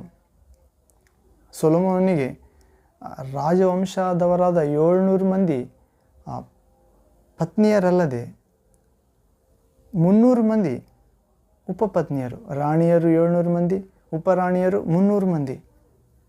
ನೋಡಿ ಪ್ರೇರೆ, 700 ಮಂದಿ ಪತ್ನಿಯರು ರಾಜವಂಶದವರಾದ 700 ಮಂದಿ ಪತ್ನಿಯರು ಅಲ್ಲದೆ 300 ಮಂದಿ ಉಪಪತ್ನಿಯರು. ಈ ಸ್ತ್ರೀಯರು ಅವನ ಮನಸ್ಸನ್ನು ಕೆಡಿಸಿಬಿಟ್ಟರು. 700 ಜನ ರಾಜವಂಶರಾದ ಪತ್ನಿಯರು, 300 ಜನ ಉಪಪತ್ನಿಯರು. ಈ ಸ್ತ್ರೀಯರು ಸೊಲೊಮೋನ ಮಹಾಜ್ಞಾನಿಯ ಮನಸ್ಸನ್ನು ಕೆಡಿಸಿಬಿಟ್ರಂತ ಪ್ರೇರೆ. ಅವನು ವೃದ್ಧನಾದಾಗ ಇವರು ಅವನ ಹೃದಯವನ್ನು ಅನ್ಯ ದೇವತೆಗಳ ಕಡೆಗೆ ತಿರುಗಿಸಿದರು. ಸೊಲೊಮೋನನು ವಯಸ್ಸಾದಾಗ, ಮುದುಕನಾದಾಗ 700 ಜನ ರಾಜವಂಶದವರಾದ ಸ್ತ್ರೀ ಪತ್ನಿಯರು, 300 ಜನ ಉಪಪತ್ನಿಯರು, ಹಾಗೆ ಲೆಕ್ಕವಿಲ್ಲದ ಸ್ತ್ರೀಯರೆಂದು ಬರೆಯಲ್ಪಟ್ಟಿದೆ ಪರಮಗೀತೆಯಲ್ಲಿ 6ನೇ ಅಧ್ಯಾಯದಲ್ಲಿ. ಇವರೆಲ್ಲ ಸೊಲೊಮೋನನು ವಯಸ್ಸಾದಾಗ ಅವನ ಹೃದಯವನ್ನು ಅನ್ಯ ದೇವತೆಗಳ ಕಡೆಗೆ ತಿರುಗಿಸಿದರು. ಈ ಕಾರಣದಿಂದ ಅವನು ತನ್ನ ದೇವರಾದ ಯೆಹೋವನಲ್ಲಿಟ್ಟಿದ್ದ ಯಥಾರ್ಥ ಭಕ್ತಿಯನ್ನು ಕಳೆದುಕೊಂಡ. ಸ್ತ್ರೀಯರ ಮೂಲಕವಾಗಿ, ಸ್ತ್ರೀ ಆಸೆಯಿಂದಾಗಿ ತನ್ನ ಮಹಾಜ್ಞಾನ ಭ್ರಷ್ಟಾದ ಪ್ರೇರೆ ಮತ್ತು ರಾಜ್ಯದಲ್ಲಿ ವೈರಿಗಳದ್ದು ಮರಣಿಸಲು ಕಾರಣ ಆಯಿತು. ದೇವರಾದ ಯೆಹೋವನಲ್ಲಿಟ್ಟಿದ್ದ ಯಥಾರ್ಥ ಭಕ್ತಿ ಕಳೆದುಕೊಂಡಂಥ ತನ್ನ ತಂದೆಯಾದ ದಾವೀದನಂತೆ ನಡೆಯಲಿಲ್ಲ ಸೊಲೊಮೋನ. ಅವನು ಚಿದೋನ್ಯರ ಅಷ್ಟೋರೆತ್ ದೇವತೆಯನ್ನು, ಅಮ್ಮೋನಿಯರ ಮಿಲ್ಕೋಮ್ ಎಂಬ ಅಸಹ್ಯ ವಿಗ್ರಹವನ್ನು ಆರಾಧಿಸತೊಡಗಿದ. ನೋಡ್ರಿ, ಅಷ್ಟೇ ಅಲ್ಲ, ದೇವರಲ್ಲಿ ಯಥಾರ್ಥ ಭಕ್ತಿ ಕಳೆದುಕೊಂಡ. ಲೆಕ್ಕವಿಲ್ಲದ ಸ್ತ್ರೀಯರ ಮುಖಾಂತರ, ಅವರ ಸೌಂದರ್ಯ ಮೂಲಕ ಮೋಸ ಹೋದ. ಅನ್ಯ ಜನರೇ ತೆಗೆದುಕೊಳ್ಳಬಾರ್ದಂದರೆ ತೆಗೆದುಕೊಂಡ. ದೇವರ ಮಹಾಜ್ಞಾನ, ಇಸ್ರೇಲರ ವಿಸ್ತಾರವಾದ ದೇವಜನರ ನಡೆಸುವುದಕ್ಕೆ ನನಗೆ ಜ್ಞಾನ ವಿವೇಕ ಬೇಕೆಂದು ಕೇಳಿಕೊಂಡಾತ. 700 ಮಂದಿ ಉಪಪತ್ನಿಯರು, 300 ಮಂದಿ ಉಪಪತ್ನಿಯರು, 700 ಮಂದಿ ಪತ್ನಿಯರು ಬಂದು ಅವನ ಮನಸ್ಸು ಕೆಡಿಸಿಬಿಟ್ರು. ಅವನ ಹೃದಯವನ್ನು ಅನ್ಯ ದೇವತೆಗಳ ಕಡೆ ತಿರುಗಿಸಿಬಿಟ್ರು ಸೊಲೊಮೋನಂದು. ಹಾಗೂ ಆ ಸೊಲೊಮೋನ ತನ್ನ ದೇವರಾದ ಯೆಹೋವನಲ್ಲಿ ಒಂದು ಕಾಲದಲ್ಲಿ ಇಟ್ಟಿದ್ದ ಯಥಾರ್ಥ ಭಕ್ತಿ ಕಳೆದುಕೊಂಡ ಇವರ ಕಾರಣದಿಂದ. ಹಾಗೂ ತನ್ನ ತಂದೆಯಾದ ದಾವೀದ, ದೇವರಿಗೆ ಹೃದಯ ಪ್ರಿಯನಾಗಿದ್ದ ದಾವೀದನ ಆ ಮಾರ್ಗದಲ್ಲಿ ನಡೆಯಲಿಲ್ಲ. ತನ್ನ ತಂದೆಯಾದ ದಾವೀದನಂತೆ ನಡೆದುಕೊಳ್ಳಲಿಲ್ಲ. ಹೌದು, ಅವನು ಚಿದೋನ್ಯರ ಅಷ್ಟೋರೆತ್ ದೇವತೆಯನ್ನು, ಅಮ್ಮೋನಿಯರ ಮಿಲ್ಕೋಮ್ ಎಂಬ ಅಸಹ್ಯ ವಿಗ್ರಹವನ್ನು ಆರಾಧಿಸಿದ. ಅನ್ಯ ಜನರದ್ದು ಅಷ್ಟೋರೆತ್ ದೇವತೆ ಅಂತ, ಅಮ್ಮೋನಿಯರ ಮಿಲ್ಕೋಮ್ ಎಂಬ ಅಸಹ್ಯ ವಿಗ್ರಹ ಅಂತ ಪ್ರೇರೆ ಆರಾಧಿಸತೊಡಗಿದ. ಹೌದು, ಯೆಹೋವನ ದೃಷ್ಟಿಯಲ್ಲಿ ದ್ರೋಹಿಯಾದನು. ನೋಡ್ರಿ, ಎಷ್ಟು ಒಂದು ಶುರುವಾದರೆ ಮೊದಲನೇದಾಗಿ ಹೆಂಡತಿಯರಿಂದ ಶುರುವಾಯಿತು. ಆಮೇಲೆ ಹೆಂಡತಿಯರಿಂದ ಧರ್ಮಭ್ರಷ್ಟನಾದ. ಅನ್ಯ ಜನರು ಹೆಂಡತಿಯರು, ಅಲ್ಲಿ ಒಂದನೇದು ಆತನ ಪತನ. ಎರಡನೇದು ಸನ್ಮಾರ್ಗ ಭ್ರಷ್ಟ ಆದ. ಅಂದರೆ ಆತ ಮಹಾಜ್ಞಾನಿ ಇದ್ದ, ಆದರೆ ಜ್ಞಾನ ಹೋಯಿತು. ಆತನ ಜ್ಞಾನ ಆತನ ಕಾಪಾಡಲಿಲ್ಲ, ಬರೀ ಹೇಳ್ದ, ಮಾಡಲಿಲ್ಲ. ಇವತ್ತಿಗೆ ಯೇಸುಪ್ರಭು ಹೇಳಿದನ ಪ್ರೇರೆ ಮತ್ತಾಯ ಸುವಾರ್ತೆ 23ನೇ ಅಧ್ಯಾಯದಲ್ಲಿ, ಫರಿಸಾಯರು ಶಾಸ್ತ್ರಿಗಳು ಮೋಶೆ ಸ್ಥಾನದಲ್ಲಿದ್ದಾರೆ. ಆದುದರಿಂದ ಅವರು ಹೇಳುವುದನ್ನು ಕೇಳಿರಿ ಹಾಗೂ ಪಾಲಿಸಿರಿ, ಆದರೆ ಅವರ ನಡತೆಯನ್ನು ಅನುಸರಿಸಬೇಡಿರಿ. ಅವರು ಹೇಳುತ್ತಾರೆಯೇ ಹೊರತು ಮಾಡುವುದಿಲ್ಲ. ಅವರು ಭಾರವಾದ ನೊಗಗಳನ್ನು ಹೆಗಲ ಮೇಲೆ ಒರೆಸುತ್ತಾರೆ ಹೊರತು ಕಿರಿ ಬೆರಳಿನಿಂದಲೂ ಅವರು ಮುಟ್ಟುವುದಿಲ್ಲ, ಸಹಾಯ ಮಾಡುವುದಿಲ್ಲ. ಹೌದು ಪ್ರೇರೆ, ಅವರು ದಾರಿ ತೋರಿಸುವ ಕುರುಡನು ಕುರುಡರಿಗೆ ದಾರಿ ತೋರಿಸಿದರೆ ಇಬ್ಬರು ಹಳ್ಳದಲ್ಲಿ ಬೀಳುತ್ತಾರೆ. ಆದುದರಿಂದ ಯೇಸು ಹೇಳಿದ ಪ್ರೇರೆ, ಸೊಲೊಮೋನನಿಗಿಂತಲೂ ಇಗೋ ಶ್ರೇಷ್ಠನು, ಹೆಚ್ಚಾದವನು, ಮಿಗಿಲಾದವನು ಇಲ್ಲಿದ್ದಾನೆ. ದೇವಾಲಯಕ್ಕಿಂತ ದೊಡ್ಡವನು ಇಲ್ಲಿದ್ದಾನೆ. ಯೋನಾ ಪ್ರವಾದಿಗಿಂತಲೂ ಶ್ರೇಷ್ಠನು ಇಲ್ಲಿದ್ದಾನೆ ಎಂದು ಹೇಳಿದ ಯೇಸು ಪ್ರಭು ಆ ಸಮಾಜಕ್ಕೆ, ಶಾಸ್ತ್ರಿ ಫರಿಸಾಯರುಗಳ ಗುಂಪಿಗೆ. ಹೌದು ಪ್ರೇರೆ, ಯಥಾರ್ಥ ಭಕ್ತಿಯನ್ನು ಕಳೆದುಕೊಂಡ ಪ್ರೇರೆ ಆ ವಿಗ್ರಹಗಳಿಗೆ, ಅಸಹ್ಯ ವಿಗ್ರಹಗಳಿಗೆ ಆರಾಧಿಸತೊಡಗಿದ, ದೇವರ ದೃಷ್ಟಿಯಲ್ಲಿ ದ್ರೋಹಿಯಾದ, ಅವನ ತಂದೆಯಾದ ದಾವೀದನು ಪೂರ್ಣ ಮನಸ್ಸಿನಿಂದ ಯೆಹೋವನನ್ನು ಸೇವಿಸಿದಂತೆ. 6ನೇ ವಾಕ್ಯ, ದೇವರಾದ ದಾವೀದನು ಪೂರ್ಣ ಹೃದಯದಿಂದ ಮನಸ್ಸಿನಿಂದ ಯೆಹೋವನನ್ನು ಸೇವಿಸಿದಂತೆ ಅವನು ಸೊಲೊಮೋನನ್ನು ಸೇವಿಸಲಿಲ್ಲ. ಅವನು ಯೆರೂಸಲೇಮಿನ ಮೂಡಲಲ್ಲಿರುವ ಗುಡ್ಡದಲ್ಲಿ ಮೋವಾಬ್ಯರ ಕೆಮೋಷ್ ಎಂಬ ಅಸಹ್ಯ ವಿಗ್ರಹಕ್ಕೂ ಅಮ್ಮೋನಿಯರ ಮೊಲೇಕ್ ಎಂಬ ಅಸಹ್ಯ ವಿಗ್ರಹಕ್ಕೂ ಪೂಜಾ ಸ್ಥಳಗಳನ್ನು ಏರ್ಪಡಿಸಿದನು. 8ನೇ ವಾಕ್ಯ, ಈ ಪ್ರಕಾರವಾಗಿ ಅನ್ಯ ಜನಾಂಗಗಳಿಂದ ಬಂದ ತನ್ನ ಹೆಂಡತಿಯರು ತಮ್ಮ ದೇವತೆಗಳಿಗೆ ಧೂಪ ಸುಡುವುದಕ್ಕೂ ಯಜ್ಞ ಅರ್ಪಿಸುವುದಕ್ಕೂ ಅನುಕೂಲ ಮಾಡಿಕೊಟ್ಟನು. ಹೌದು ಪ್ರೇರೆ, ಪೂರ್ಣವಾಗಿ ತನ್ನ ಯಥಾರ್ಥ ಭಕ್ತಿ ಬಿಟ್ಟ ಪ್ರೇರೆ, ಅಸಹ್ಯ ಕಾರ್ಯ ಮಾಡಿದ ದೇವರ ಮುಂದೆ, ಹಾಗೂ ದೇವರು ಆತನನ್ನು ತ್ಯಜಿಸಿಬಿಟ್ಟ ಪ್ರೇರೆ. 12 ಕುಲ ಇದ್ದು ಇಸ್ರೇಲರಲ್ಲಿ, ಆ 12 ಕುಲದಲ್ಲಿ 11 ಕುಲವನ್ನು ವಿಸರ್ಜಿಸಿಬಿಟ್ಟ. ದಾವೀದನ ನಿಮಿತ್ತವಾಗಿ ದಾವೀದನಿಗೆ ದೇವರು ಮಾತು ಕೊಟ್ಟಿದ್ದ, ದಾವೀದನೇ, ನಿನ್ನ ಸಂತತಿ ನನ್ನ ಮುಂದೆ ಸೂರ್ಯ ಚಂದ್ರ ಇರುವಷ್ಟು ಕಾಲ ನನ್ನ ಸನ್ನಿಧಿಯಲ್ಲಿ ದೀಪದಂತೆ ಇರುತ್ತದೆ ಎಂದು ವಾಗ್ದಾನ ಮಾಡಿದ್ದ.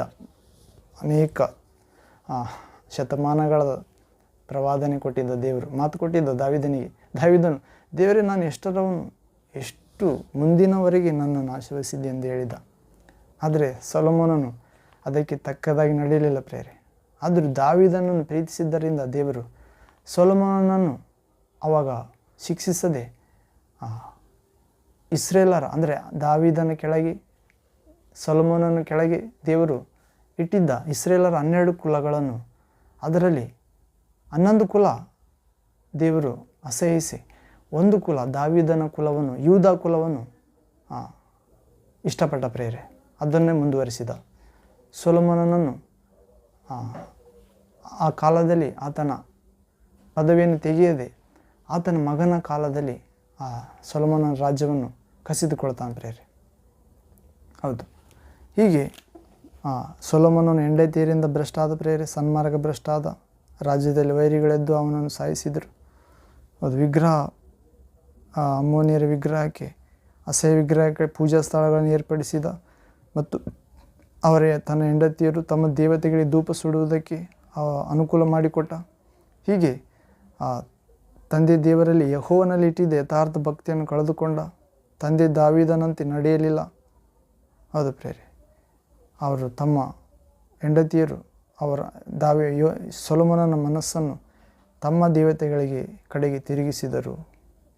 ಹೌದು ಪ್ರೇರೆ, ಅವರಲ್ಲಿ ಅನ್ಯ ಜನಗಳಲ್ಲಿರುವ ರಕ್ತ ವಿಗ್ರಹಗಳನ್ನು ಪೂಜೆ ಮಾಡುವುದು, ನಿರ್ಜೀವ ಕ್ರಿಯೆಗಳು, ಮೂಢನಂಬಿಕೆ, ಹೌದು, ಆ ರೀತಿ ರಕ್ತದಂತೆ ವರ್ತಿಸಿದ ಪ್ರೇರೆ. ದೇವರು ಆತನನ್ನು ಕೋಪಗೊಂಡು ಆತನ ನಿಮಿತ್ತವಾಗಿ 11 ಕುಲ ವಿಸರ್ಜಿಸಿದ ಪ್ರೇರೆ. ಹೌದು, 11 ಕುಲ, ಅಲ್ಲಿ ಕೂಡ ರಾಜರಿದ್ದರು, ಆದರೆ ಅವರೆಲ್ಲರೂ ಕೆಟ್ಟ ರಾಜರೇ ಪ್ರೇರೆ. ಯೂದ ಕುಲದಲ್ಲಿ ಮಾತ್ರ ದಾವೀದನ ನಿಮಿತ್ತ ದೇವರು ಉತ್ತಮವಾದ ರಾಜರನ್ನೇ ನೇಮಿಸುತ್ತಾ ಬಂದ. ಹೀಗೆ ನಾವು ಪ್ರತಿಕ್ಷಣ ಜಾಗೃತವಾಗಿ ಜೀವಿಸಬೇಕಾಗಿದೆ ಪ್ರೇರೆ. ಸಂಸೋನನ್ನು ಕೂಡ ಕೊನೆಯದಾಗಿ ನೋಡೋಣ ಪ್ರೇರೆ. ಸಂಸೋನನು ಕೂಡ ಬಹು ಬಲಾಢ್ಯನೇ, ಆದರೆ ನಂತರ ಸ್ತ್ರೀ ವ್ಯಾಮೋಹದಲ್ಲಿ ಬಿದ್ದು ಪತನವಾಗುತ್ತಾನೆ. ಸಂಸೋನನು ಕೂಡ ಒಂದು ಸಮಯದಲ್ಲಿ ಬಹು ಬಲಾಢ್ಯನೇ, ದೇವರ ಪಕ್ಷವಾಗಿ ನಿಂತು ನ್ಯಾಯ ತೀರಿಸಿದಾತನೇ, ಆದರೆ ಸ್ತ್ರೀ ವ್ಯಾಮೋಹಕ್ಕೆ ಬಿದ್ದು ಪತನವಾಗುತ್ತಾನೆ. ಕಣ್ಣು ಕೀಳಲ್ಪಡುತ್ತಾರೆ ಶತ್ರುಗಳ ಮೂಲಕ ಆತನಂತು, ಕಣ್ಣು ಕಿತ್ತಾಕುತ್ತಾರೆ ಸಂಸೋನಂತು. ನಾವು ನ್ಯಾಯಾಧಿಪತಿಗಳ ಗ್ರಂಥ 15ನೇ ಅಧ್ಯಾಯ 1ನೇ ವಾಕ್ಯದಲ್ಲಿ ನೋಡೋಣ ಪ್ರೇರೆ.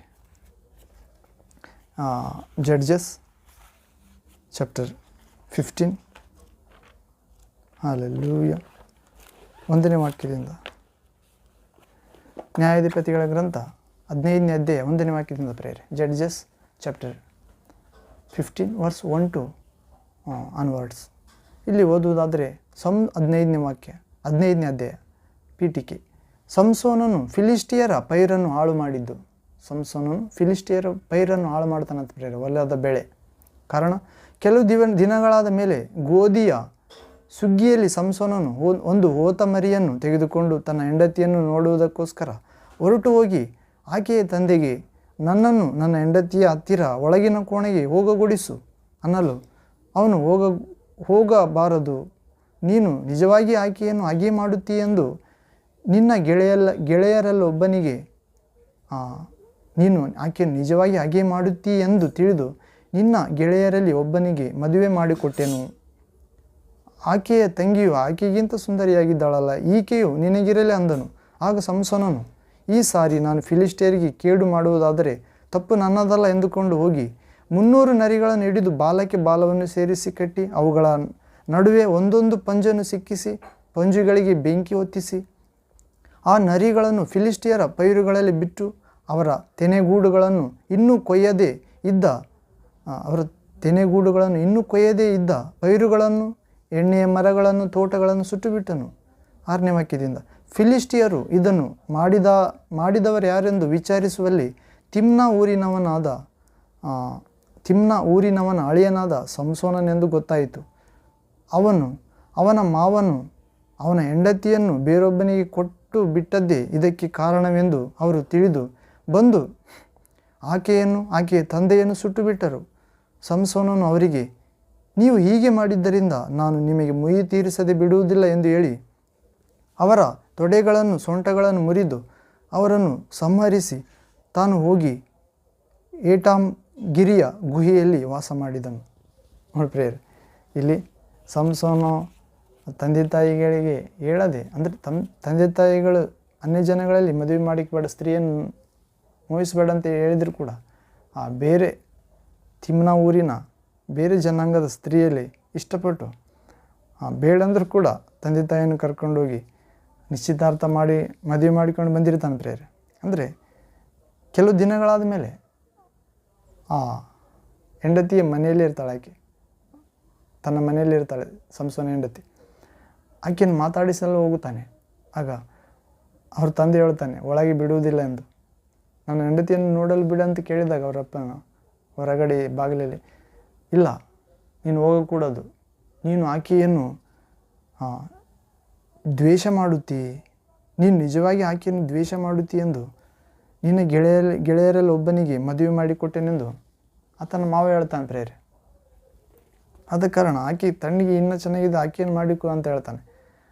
ಆದರೆ ಅದಕ್ಕೆ ಒಪ್ಪದೆ ಆತ ಏನು ಮಾಡ್ತಾನೆ ಪ್ರೇರೆ, ಆತ ಸಿಟ್ಟು ಬಂದು ದಾರಿಯಲ್ಲಿ ಬರುವಾಗ ಬೆಳೆಯನ್ನೆಲ್ಲ ಸುಟ್ಟು ಬಿಡ್ತಾನೆ. ಆ ಊರದ್ದು ಬೇರೆಯವ್ರದ್ದು ಬೆಳೆ, ಅಂದರೆ ಬೇರೆಯವ್ರದ್ದು ಅಂದರೆ ಆತನ ದೋಸ್ತ ಆಗಿರ್ಬೋದು, ಆ ದೋಸ್ತಂದು ಕುಟುಂಬದವ್ರದ್ದು ಬೆಳೆ ಆಗಿರ್ಬೋದು, ಸುಟ್ಟು ಬಿಡ್ತಾನೆ ಪ್ರೇರೆ. ಅದು ಯಾರು ಮಾಡಿದಂತ ವಿಚಾರಿಸಿದಾಗ ತಿಮ್ನಾ ಊರಿನವನಾದ ಸಂಸೋನ ಮಾಡಿದ್ದಾನೆ. ಕಾರಣ ಏನಂದರೆ ಆತನ ಹೆಂಡತಿಯನ್ನು ಆತನ ಮಾವ ತನ್ನ ಮಗಳನ್ನು ಬೇರೊಬ್ಬನಿಗೆ ಮದುವೆ ಮಾಡಿಕೊಟ್ಟಿದ್ದು ಇದಕ್ಕೆ ಕಾರಣ ಎಂದಾಗ ಸಂಸೋನ ಬಲಾಢ್ಯ ಎಂದು ತಿಳಿದು ಅವರು ಆತನ ಗೊಡೆಗೆ ಹೋಗುವುದಿಲ್ಲ ಪ್ರೇರೆ. ಯಾಕಂದರೆ ಅಷ್ಟು ಪರಿಶುದ್ಧಾತ್ಮ ಶಕ್ತಿ ಬಂದಾಗ ಆತನು ಸಾವಿರ ಜನನ ಎಸೆದು ಬಿಡ್ತಿದ್ದ, ಸಾಯಿಸ್ತಿದ್ದ. ಅವರು ಕೋಪಗೊಂಡು ಬೆಳೆ ನಾಶವಾಯಿತೆಂದಿಗೆ ಸಂಸೋನನ ಮಾವ ಹೆಂಡತಿಯನ್ನು ಹೋಗಿ ಸಾಯಿಸ್ತಾರೆ, ಬೆಂಕಿ ಹಚ್ಚಿ ಸಾಯಿಸ್ತಾರೆ. ಇದನ್ನು ಕೂಡ ಸಂಸೋನ ತಿಳಿದು, ನೀವು ಹೀಗೆ ಮಾಡಿದ್ದರಿಂದ ಮತ್ತೆ ನಾವು ಹೋಗಿ ಅವರು ತೊಡೆಗಳನ್ನು ಸೊಂಟಗಳನ್ನು ಮುರಿದು ಅವರನ್ನು ಸಾಯಿಸಿಬಿಟ್ನಂತ ಪ್ರೇರೆ. ಸಾಯಿಸಿಬಿಟ್ಟು ಹೋಗಿ ಏಟಾಮ್ ಗಿರಿಯ ಗುಹೆಗಳಲ್ಲಿ ವಾಸ ಮಾಡುತ್ತಾನೆ. ಅಲ್ಲಿ ಮತ್ತು 15ನೇ ಅಧ್ಯಾಯ ನ್ಯಾಯಸ್ಥಾಪಕರು 15ನೇ ಅಧ್ಯಾಯ 9ನೇ ವಾಕ್ಯದಿಂದ ಓದೋದಾದರೆ, ಸಂಸೋನನು ಲೇಹಿಯಲ್ಲಿ 1000 ಮಂದಿ ಫಿಲಿಸ್ಟಿಯರನ್ನು ಹೊಡೆದದ್ದು. ಹೀಗೆ ಆತ 16ನೇ ಅಧ್ಯಾಯ ನ್ಯಾಯಸ್ಥಾಪಕರ ಗ್ರಂಥ 16ನೇ ಅಧ್ಯಾಯ 4ನೇ ವಾಕ್ಯದಿಂದ ಪ್ರೇರೆ. Judges chapter 16 verse 4 to onwards. ಇಲ್ಲಿ ಓದೋದಾದರೆ ಸಂಸೋನನು ದೆಲೀಲಾಳಿಂದ ಹಾಳಾದದ್ದು, ಅಂದರೆ ವ್ಯಭಿಚಾರಿ ಸ್ತ್ರೀ ಪ್ರೇರೆ, ಮತ್ತೆ ಹಾಳಾಗುತ್ತಾನೆ. ಇಲ್ಲಿ ಮೇನ್ ಸಂಸೋನನು ದೆಲೀಲಾಳಿಂದ ಹಾಳಾದದ್ದು 4ನೇ ವಾಕ್ಯದಿಂದ. ನ್ಯಾಯಸ್ಥಾಪಕರು 16ನೇ ಅಧ್ಯಾಯ 4ನೇ ವಾಕ್ಯದಿಂದ. Judges chapter 16 verse 4 to onwards. ಅನಂತರ ಸಂಸೋನನು ಸೊರೇಕ್ ತಗ್ಗಿನಲ್ಲಿ ವಾಸವಾಗಿದ್ದ ದೆಲೀಲಾ ಎಂಬ ಹೆಸರುಳ್ಳ ಒಬ್ಬ ಸ್ತ್ರೀಯಲ್ಲಿ ಮೋಹಿತನಾದನು. ಫಿಲಿಸ್ಟಿಯ ಪ್ರಭುಗಳು ಅವಳ ಬಳಿಗೆ ಹೋಗಿ ಅವಳಿಗೆ, ನೀನು ಅವನನ್ನು ಮರಳುಗೊಳಿಸು. ಫಿಲಿಸ್ಟಿ ಅಂದರೆ ಅನ್ಯ ಜನಾಂಗದವರು ಪ್ರೇರೆ. ಸಂಸೋನನ್ನು ಹಿಡಿದು ಸಾಯಿಸಬೇಕೆಂದು ಹೋರಾಡುತ್ತಿರ್ತಾರೆ. ಅಂದರೆ ಈತ ದೇವ ಪ್ರಜೆಗಳ ಪರವಾಗಿ ನ್ಯಾಯಸ್ಥಾಪಕ, ಈತ ಶತ್ರು ರಾಷ್ಟ್ರದಿಂದ ದೇವ ಜನರ ಪಾಳೆಯವನ್ನು ರಕ್ಷಿಸುವಾತ. ಆದ್ದರಿಂದ ಬಲಿಷ್ಠನಾಗಿದ್ದಾನೆ, ಈತನನ್ನು ಸಾಯಿಸಿದರೆ ಆ ದೇವಜನರು ಸುಲಭವಾಗಿ ಸಾಯಿಸಬಹುದು ನಾವೆಂದು ಫಿಲಿಸ್ಟಿಯ ರಾಜ್ಯದವರು ಪ್ರಭುಗಳು ದೆಲೀಳ ಎಂಬ ವೇಶ್ಯೆಯ ಬಳಿಗೆ ಹೋಗಿ ಅವಳಿಗೆ, ನೀನು ಆ ಸಂಸೋನನ್ನು ಮರಳುಗೊಳಿಸಿ ಅವನ ಮಹಾಶಕ್ತಿಯ ಮೂಲ ಯಾವುದೆಂಬುದನ್ನು ನಾವು ಅವನನ್ನು ಗೆದ್ದು ಕಟ್ಟಿ ಕುಂದಿಸುವುದು ಹೇಗೆಂಬುದನ್ನು ಗೊತ್ತು ಮಾಡಿಕೊಂಡು ನಮಗೆ ತಿಳಿಸು. ನಮ್ಮಲ್ಲಿ ಪ್ರತಿಯೊಬ್ಬನೂ ನಿನಗೆ 1100 ರೂಪಾಯಿ ಕೊಡುವೆವು ಎಂದು. 1100 ರೂಪಾಯಿ ಪ್ರೇರೆ, 1100 ಅಂದರೆ ನಮ್ಮಲ್ಲಿ ಪ್ರತಿಯೊಬ್ಬನು ನಿನಗೆ ಆ ವೇಶ್ಯ ಸ್ತ್ರೀಗೆ ಹೇಳ್ತಾರೆ. ಆತನ ಹಿಡಿದುಕೊಟ್ರೆ ಆತನ ಮಹಾಬಲ ಯಾವುದರಲ್ಲಿ ಅಡಕವಾಗಿದೆ ಎಂದು ನಮಗೆ ತಿಳಿಸಿದರೆ, ನಮ್ಮಲ್ಲಿ ಪ್ರತಿಯೊಬ್ಬನು ನಿನಗೆ 1100 ರೂಪಾಯಿ ಕೊಡುವೆವು ಎಂದು ಹೇಳಿದರು. ದೆಲೀಳಗೆ ಅಂದರೆ ವೇಶ್ಯೆಗೆ, ಆಕೆ ಸೂಳೆಗೆ. ದೆಲೀಳಳು ಸಂಸೋನನಿಗೆ, ನಿನಗೆ ಇಂಥ ಮಹಾಶಕ್ತಿ ಹೇಗೆ ಬಂದಿತು? ನಿನಗೆ ಇಂಥ ಮಹಾಶಕ್ತಿ ಹೇಗೆ ಬಂದಿತು? ನಿನ್ನನ್ನು ಕಟ್ಟಿ ಕುಂದಿಸುವುದು ಹೇಗೆ ಎಂಬುದನ್ನು ದಯವಿಟ್ಟು ನನಗೆ ತಿಳಿಸು ಅನ್ನಲು ಅವನು ಸುಳ್ಳು ಹೇಳ್ತಾನೆ ಪ್ರೇರೆ. ಏನೆಂದು, ಕರುಳಿನ 7 ಹಸಿ ತಂತಿಗಳಿಂದ ನನ್ನನ್ನು ಕಟ್ಟಿದರೆ ನಾನು ಬಲಹೀನನಾಗಿ ಬೇರೆ ಮನುಷ್ಯನಂತಾಗುವೆನು ಎಂದು ಹೇಳಿದನು. ಫಿಲಿಸ್ಟಿಯ ಪ್ರಭುಗಳು ಅಂಥ 7 ಹಸಿ ತಂತಿಗಳನ್ನು ಆ ವೇಶ್ಯ ದೆಲೀಳಳಿಗೆ ತಂದುಕೊಟ್ಟರು. ಅವಳು ಒಳಗಿನ ಕೋಣೆಯಲ್ಲಿ ಹೊಂಚುಗಾರರನ್ನಿಟ್ಟು ಅವುಗಳಿಂದ ಅವನನ್ನು ಕಟ್ಟಿ, ಸಂಸೋನನೇ, ನಿನ್ನ ಮೇಲೆ ಫಿಲಿಸ್ಟಿಯರು ಬಂದರು ಎಂದು ಕೂಗಿದಳು. ಅವನು ಬೆಂಕಿ ತಗುಲಿದ ಸೆಣಬಿನ ದಾರವನ್ನೋ ಎಂಬಂತೆ ಆ ತಂತಿಗಳನ್ನು ಹರಿದು ಬಿಟ್ಟನು. ಹೀಗೆ ಅವನ ಶಕ್ತಿಯ ರಹಸ್ಯವು ತಿಳಿಯದೆ ಹೋಯಿತು. ಹೌದ್ರೆ. ಮತ್ತು ದೆಲೀಳಳು ತಿರುಗಿ ಸಂಸೋನಿಗೆ, ನೀನು ನನ್ನನ್ನು ವಂಚಿಸಿದಿ, ಸುಳ್ಳಾಡಿದಿ, ನಿನ್ನನ್ನು ಯಾವುದರಿಂದ ಕಟ್ಟಬಹುದೆಂದು ದಯವಿಟ್ಟು ನನಗೆ ತಿಳಿಸು ಎಂದಳು. ಅವನು ಅವಳಿಗೆ 11ನೇ ವಾಕ್ಯ, ಸಂಸೋನ ಅವಳಿಗೆ, ಯಾವುದಕ್ಕೂ ಉಪಯೋಗಿಸದ ಹೊಸ ಹಗ್ಗಗಳಿಂದ ನನ್ನನ್ನು ಕಟ್ಟಿದರೆ ನಾನು ಬಲಹೀನನಾಗಿ ಬೇರೆ ಮನುಷ್ಯನಂತಾಗುವೆನು ಅಂದನು. ಮತ್ತೆ ಸುಳ್ಳು ಹೇಳ್ತಾನೆ. ಅವಳು ಒಳಗಿನ ಕೋಣೆಯಲ್ಲಿ ಹೊಂಚುಗಾರರನ್ನಿಟ್ಟು ಮತ್ತೊಂದು ಸಾರಿ ಹೊಸ ಹಗ್ಗಗಳನ್ನು ತೆಗೆದುಕೊಂಡು ಅವುಗಳಿಂದ ಸಂಸೋನನ್ನು ಕಟ್ಟಿ, ಸಂಸೋನನೇ, ಫಿಲಿಸ್ಟಿಯರು ಬಂದಿದ್ದಾರೆ ಎಂದು ಕೂಗಲು ಅವನು ಎದ್ದು ತೋಳಗಳಿಗೆ ಅಂದರೆ ಭುಜಗಳಿಗೆ ಕಟ್ಟಿದ್ದ ಹಗ್ಗಗಳನ್ನು ದಾರವನ್ನು ಎಂಬಂತೆ ಹಗ್ಗಗಳನ್ನು ಹರಿದು ಬಿಟ್ಟನು. 13ನೇ ವಾಕ್ಯ, ಆಗ ದೆಲೀಳಳು ಸಂಸೋನಿಗೆ, ನೀನು ತಿರುಗಿ ನನ್ನನ್ನು ವಂಚಿಸಿದಿ, ಸುಳ್ಳಾಡಿದ್ದಿ, ನಿನ್ನನ್ನು ಯಾವುದರಿಂದ ಕಟ್ಟಬಹುದೆಂದು ತಿಳಿಸು ಅನ್ನಲು ಅವನು ತನ್ನ ತಲೆ ಕೂದಲಿನ 7 ಜಡೆಗಳನ್ನು ಮಗ್ಗದಲ್ಲಿ ನೇಯ್ದರೆ ಸಾಕು ಎಂದು ಹೇಳಿದನು. ಮತ್ತೆ ಸುಳ್ಳು ಹೇಳ್ತಾನೆ ಪ್ರೇರೆ. ತಲೆ ಕೂದಲಿನ 7 ಜಡೆ ಇರ್ತಾವ ಅಂದರೆ ದೇವರ ಸಂಪೂರ್ಣ ಸಂಖ್ಯೆ 7 ಪ್ರೇರೆ. ಈ ಪ್ರಕಟಣೆ ಗ್ರಂಥದಲ್ಲಿ ನೋಡುತ್ತೇವೆ, ಆ 1ನೇ ಅಧ್ಯಾಯದಲ್ಲಿ 7 ಕಣ್ಣುಳಾತನು ಅಥವಾ 7 ದೀಪಸ್ತಂಭಗಳ ನಡುವೆ ತಿರುಗಾಡುವಾತನು 7 ಸಭೆಗಳಿಗೆ ಹೇಳುವುದೇನೆಂದರೆ, ಹೌದು ಪ್ರೇರೆ, ದೇವರ ಸಂಪೂರ್ಣ ಸಂಖ್ಯೆ 7. ದೇವರ 7 ಆತ್ಮಗಳು ಭೂಲೋಕದ ಎಲ್ಲ ದಿಕ್ಕುಗಳಿಗೆ ಸಂಚರಿಸ್ತಿವೆ, ನೋಡುತ್ತಿವೆ. ಹೌದು. ಹೀಗೆ ಕೊನೆಯದಾಗಿ ಹೇಳ್ತಾನೆ ಪ್ರೇರೆ. ಆಗ ಸಂಸೋನನು ಇನ್ನೊಂದು ಸಾರಿ ಕೇಳಿದಾಗ, ನಿನ್ನ ಶಕ್ತಿ ಎಲ್ಲ ಅಡಕವಾಗಿದೆ, ನನಗೆ ತಿಳಿಸು ಅನ್ನಲು 14ನೇ ವಾಕ್ಯ 13ನೇ ವಾಕ್ಯದ ಕೊನೆಯ ಭಾಗದಿಂದ, ನನ್ನ ಕೂದಲಿನ 7 ಜಡೆಗಳನ್ನು ಮಗ್ಗದಲ್ಲಿ ನೇಯ್ದರೆ ಸಾಕು ಎಂದು ಹೇಳಿದನು. ಅವಳು ಅವನ ತಲೆ ಕೂದಲಿನ 7 ಜಡೆಗಳನ್ನು ಗೂಟಕ್ಕೆ ಭದ್ರ ಮಾಡಿ, ಸಂಸೋನನೇ, ಫಿಲಿಸ್ಟಿಯರು ಬಂದಿದ್ದಾರೆ ಎಂದು ಕೂಗಿದಳು. ಅವನು ನಿದ್ರೆಯಿಂದ ಎಚ್ಚೆತ್ತು ಮಗ್ಗದ ಗೂಟವನ್ನು ಕಿತ್ತುಕೊಂಡು ಹೋದನು. ಆಕೆ ತಿರುಗಿ ಅವನಿಗೆ, ನಿನ್ನನ್ನು ಪ್ರೀತಿಸುತ್ತೇನೆಂದು ನೀನು ನನಗೆ ಹೇಗೆ ಹೇಳಬಹುದು? ಮತ್ತೆ ಶಕ್ತಿ ಇದೆ, ಹೋಗಲಿಲ್ಲ ಸಂಸೋನಿಗೆ. ಆಗ ದೆಲೀಳಳು ಹೇಳ್ತಾಳೆ ವೇಶ್ಯೆ, ನೀನು ನನ್ನನ್ನು ಪ್ರೀತಿಸುತ್ತಿದ್ದಿ ಎಂದು ಹೇಳಿದಿ, ನಿನ್ನ ರಹಸ್ಯ ಹೇಳಿದಿ, ಆದರೆ ನೀನು ರಹಸ್ಯ ಎಲ್ಲ ಸುಳ್ಳು ಹೇಳ್ತಿದ್ದಿ, ಆದರೂ ನನ್ನ ಪ್ರೀತಿಸ್ತಾ ಇದ್ದಿ ಎಂದು ಹೇಳ್ತಿದ್ದಿ.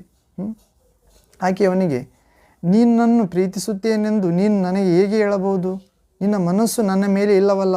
3 ಸಾರಿ ನನ್ನನ್ನು ವಂಚಿಸಿದಿ.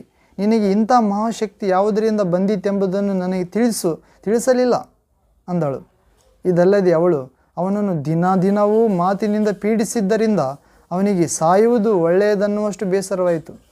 ಆಕೆಯಲ್ಲೇ ಇದ್ದಂಥ ಪ್ರೇರೆ ಅಷ್ಟು ಮೋಹಿಸಿದ್ದ ಆಕೆಯನ್ನು ಕೆಟ್ಟಕ್ಕೆ. ಆಕೆ ಆತನ ಜೀವ ತಿನ್ನಬೇಕೆಂದು ಕಾದಿದ್ದರೂ ಕೂಡ ಅಲ್ಲೇ ಹಾವು ಕಡಿದ್ರೆ ಸಾಯುತ್ತೇವೆ ಅಂದರೂ ಕೂಡ ಹಾವಿನ ಪಕ್ಕದಾಗೆ ಇರ್ತಾರೆ ಪ್ರೇರೆ. ಇವತ್ತು ಅನ್ಯ ಜನರು ಆ ವಿಷ ಸರ್ಪನು ಕಡಿದ್ರೆ ಸಾಯ್ತಾರೆ ಅಂದರೂ ಕೂಡ ಅದನ್ನೇ ಪೂಜೆ ಮಾಡ್ತಾರೆ. ಅದೇ ರೀತಿ ಸಂಸೋನ ಮಾಡಿದ. ಸರ್ಪದ ಪಕ್ಕದಲ್ಲಿ. ಹೌದು ಪ್ರೇರೆ, ಸ್ತ್ರೀ ಬೇರೆಲ್ಲ, ಸರ್ಪ ಬೇರೆಲ್ಲ, ವೇಶ್ಯ ಸ್ತ್ರೀ. ಹೌದು ಪ್ರೇರೆ, ಸರ್ಪ ಅಂದರೆ ಸೈತಾನ್ ಪ್ರೇರೆ ಅಷ್ಟೇ. ಹೀಗೆ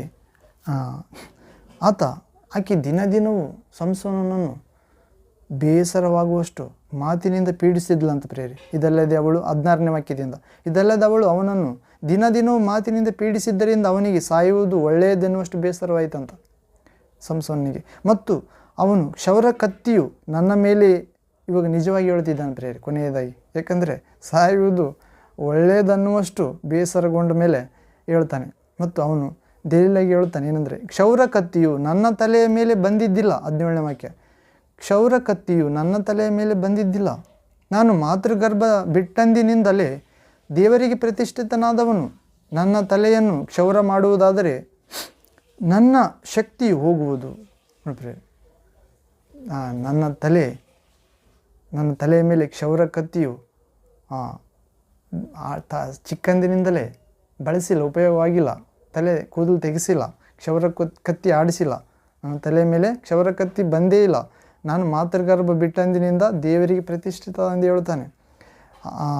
ನಂತರ ನನ್ನ ತಲೆಯನ್ನು ಕ್ಷೌರ ಮಾಡುವುದಾದರೆ, ಅಂದರೆ ತಲೆ ಬೋಳಿಸುವುದಾದರೆ ನನ್ನ ಶಕ್ತಿ ಹೋಗುವುದು ಎಂದು ಹೇಳ್ತಾನೆ ಪ್ರೇರೆ. ನಿಜವಾಗಿ ಹೇಳ್ತಾನೆ ಇವಾಗ ಆತನ ರಹಸ್ಯ, ಶಕ್ತಿಯ ರಹಸ್ಯ. ನಾನು ನನ್ನ ಕ್ಷೌರ ಮಾಡುವುದಾದರೆ, ನನ್ನ ತಲೆಯ ಮೇಲೆ ಕ್ಷೌರ ಮಾಡುವುದಾದರೆ ನನ್ನ ಶಕ್ತಿ ಹೋಗುವುದು ಮತ್ತು ನಾನು ಬಲಹೀನನಾಗಿ ಬೇರೆ ಮನುಷ್ಯನಂತಾಗುವೆನೆಂದು ಹೇಳ್ತಾನೆ ಎಂದು ತನ್ನ ಗುಟ್ಟನ್ನೆಲ್ಲ ಆಕೆಯ ಮುಂದೆ ಬಿಚ್ಚಿ ಹೇಳಿದನು. 18ನೇ ವಾಕ್ಯ, ಅವನು ಇದನ್ನು ಆ ವೇಶ್ಯೆ ಸ್ತ್ರೀ ದೆಲೀಲಾಳು ತಿಳ್ಕೊಳ್ತಾಳೆ ಪ್ರೇರೆ. ಅವನು 18ನೇ ವಾಕ್ಯ, ಸಂಸೋನನು ಅವನು ಇದನ್ನು ಇದ್ದದ್ದನ್ನು ಇದ್ದ ಹಾಗೆಯೇ ಹೇಳಿದನೆಂದು ದೆಲೀಲಾಳು ತಿಳಿದು, ಇಷ್ಟರವರೆಗೆ ಹೇಳಿದ್ದು ಹಾಗೆ ತಿಳ್ಕೊಂಡಿದ್ದಿಲ್ಲ, ಆದರೆ ಈಗ ಹೇಳಿದ್ದು ಮಾತ್ರ ನಿಜವಾಗಿ ಅನ್ನಿಸ್ತಿದೆ ಎಂದು ತಿಳ್ಕೊಂಡಳು ಪ್ರೇರೆ. ಇದನ್ನು ಫಿಲಿಷ್ಟಿಯ ಪ್ರಭುಗಳಿಗೆ ಬಳಿಗೆ ದೂತರನ್ನು ಕಳುಹಿಸಿ ಅವರಿಗೆ, ಇದೊಂದು ಸಾರಿ ಬನ್ನಿರಿ, ಅವನು ನನಗೆ ತನ್ನ ಹೃದಯವನ್ನೆಲ್ಲ ತಿಳಿಸಿದ್ದಾನೆ. ನೋಡಿ ಪ್ರೇರೆ, ಹೃದಯವನ್ನೆಲ್ಲ ತಿಳಿಸಿದ್ನಂತ ಸಂಸೋನ ವೇಶ್ಯೆಗೆ, ದೆಲೀಲಾಳಿಗೆ. ಇದೊಂದು ಸಾರಿ ಬನ್ನಿರಿ, ಅವನು ಸಂಸೋನನು ತನ್ನ ಹೃದಯವನ್ನೆಲ್ಲ ತಿಳಿಸಿದ್ದಾನೆ ಎಂದು ಹೇಳಿ ಕರೆಸಿದಳು. ಅವರು ಹಣವನ್ನು ತೆಗೆದುಕೊಂಡು ಆಕೆಯ ಬಳಿಗೆ ಬಂದರು. 19ನೇ ವಾಕ್ಯ, ಆಕೆಯು ಸಂಸೋನನನ್ನು ತನ್ನ ತೊಡೆಯ ಮೇಲೆ ಮಲಗಿಸಿಕೊಂಡು ಅವನಿಗೆ ನಿದ್ರೆ ಹತ್ತಿದಾಗ ಒಬ್ಬ ಮನುಷ್ಯನಿಂದ ಅವನ ತಲೆಯ 7 ಜಡೆಗಳನ್ನು ಬೋಳಿಸಿ ಅವನನ್ನು ದುರ್ಬಲಪಡಿಸಿದಳು. ನೋಡ್ರಿ, ಫಿಲಿಸ್ಟಿಯರಲ್ಲಿ ಕೆಲವರನ್ನು ಕರೆಸಿರ್ತಾಳೆ. ಅದಕ್ಕೆ ಮೊದಲು ಆಕೆ ಸಂಸೋನನ್ನು ಪ್ರೀತಿಸಿದಂತೆ ನಟನೆ ಮಾಡಿ ತನ್ನ ತೊಡೆಯ ಮೇಲೆ ಮಲಗಿಸಿ ದೀರ್ಘ ನಿದ್ರೆ ಹೋದಾಗ ಸಂಸೋನನು ಒಬ್ಬಾತನಿಂದ ತಲೆಯ 7 ಜಡೆಗಳನ್ನು ಕತ್ತರಿಸಿಬಿಡ್ತಾಳೆ ಪ್ರೇರೆ. 19ನೇ ವಾಕ್ಯ, ಆಕೆಯು ಸಂಸೋನನನ್ನು ತನ್ನ ತೊಡೆಯ ಮೇಲೆ ಮಲಗಿಸಿಕೊಂಡು ಅವನಿಗೆ ನಿದ್ರೆ ಹತ್ತಿದಾಗ ಒಬ್ಬ ಮನುಷ್ಯನಿಂದ ಅವನ ತಲೆಯ 7 ಜಡೆಗಳನ್ನು ಬೋಳಿಸಿ ಅವನನ್ನು ದುರ್ಬಲಪಡಿಸಿದಳು. ಅವನ ಶಕ್ತಿ ಹೋಯಿತು. ಆಗ ಅವಳು, ಸಂಸೋನನೇ, ಫಿಲಿಸ್ಟಿಯರು ಬಂದಿದ್ದಾರೆಂದು ಕೂಗಲು ಅವನು ಎಚ್ಚೆತ್ತು ಮುಂಚಿನಂತೆ ಈಗಲೂ ಕೊಸರಿಕೊಂಡು ಹೋಗುವನು ಅಂದುಕೊಂಡನು. ಆದರೆ ದೇವರಾದ ತಂದೆ ಯೆಹೋವನು ತನ್ನನ್ನು ಬಿಟ್ಟು ಹೋಗಿದ್ದಾನೆಂಬುದು ಅವನಿಗೆ ತಿಳಿಯಲಿಲ್ಲ. ಹೌದು, ಮತ್ತೆ ಆ ಜಡೆಗಳ ಕತ್ತರಿಸಿದ ನಂತರ ಆಕೆ ಕೂಗಿಕೊಂಡಳು, ಸಂಸೋನ, ಫಿಲಿಸ್ಟಿಯರು ಬಂದಿದ್ದಾರೆ, ವಿರೋಧಿಗಳು, ನಿನ್ನ ಶತ್ರುಗಳು ಎಂದು ಕೂಗಿದಾಗ ಮೊದಲನೇ ಸಾರಿ ಸಂಸೋನನು ಆ ಕರುಳಿನ 7 ಹಸಿ ತಂತಿಗಳಿಂದ ನನ್ನನ್ನು ಕಟ್ಟಿದ್ದರೆ ನಾನು ಬಲಹೀನಾಗುತ್ತೇನೆ, ಬೇರೆ ಮನುಷ್ಯನಂತೆ ಹೇಳಿದರೂ ಕೂಡ ಕಟ್ಟಿದ್ದರು.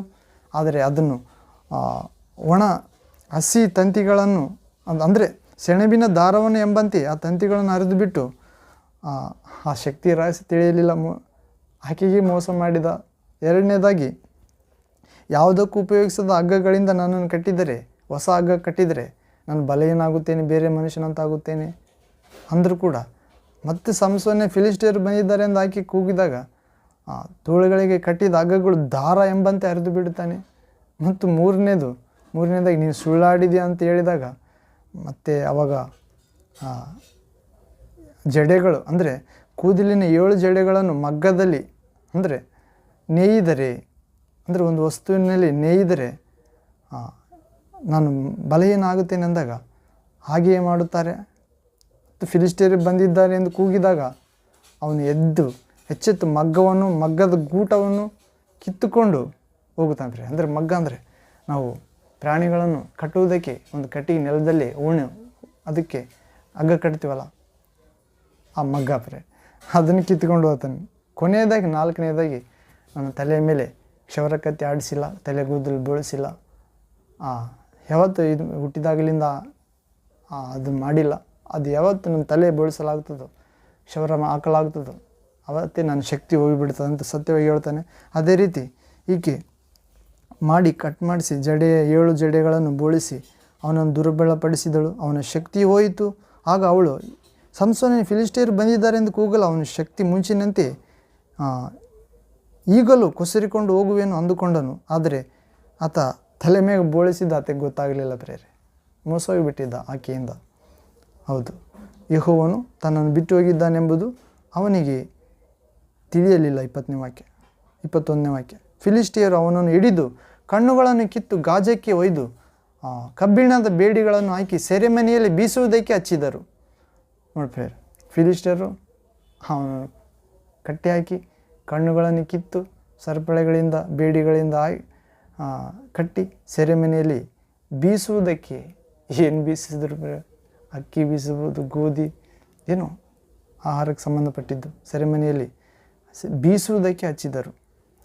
22ನೇ ವಾಕ್ಯ. ಅಷ್ಟರಲ್ಲಿ ಅವನ ತಲೆಗೂದಲುಗಳು ಬೆಳೆಯ ಹತ್ತಿದ್ದವು. ಮತ್ತೆ ತಲೆಗೂದಲು ಬರುವುದಕ್ಕೆ ಪ್ರಯತ್ನ ಮಾಡಿದ ಪ್ರೇರೆ. ಆದರೂ ಕೂಡ ಮತ್ತೆ ಶತ್ರುಗಳ ಮೇಲೆ ಸೇಡು ತೀರಿಸಿಕೊಳ್ಳಬೇಕೆಂದೇ ದೇವರಿಗೆ ಬೇಡಿಕೊಳ್ಳುತ್ತಾನೆ.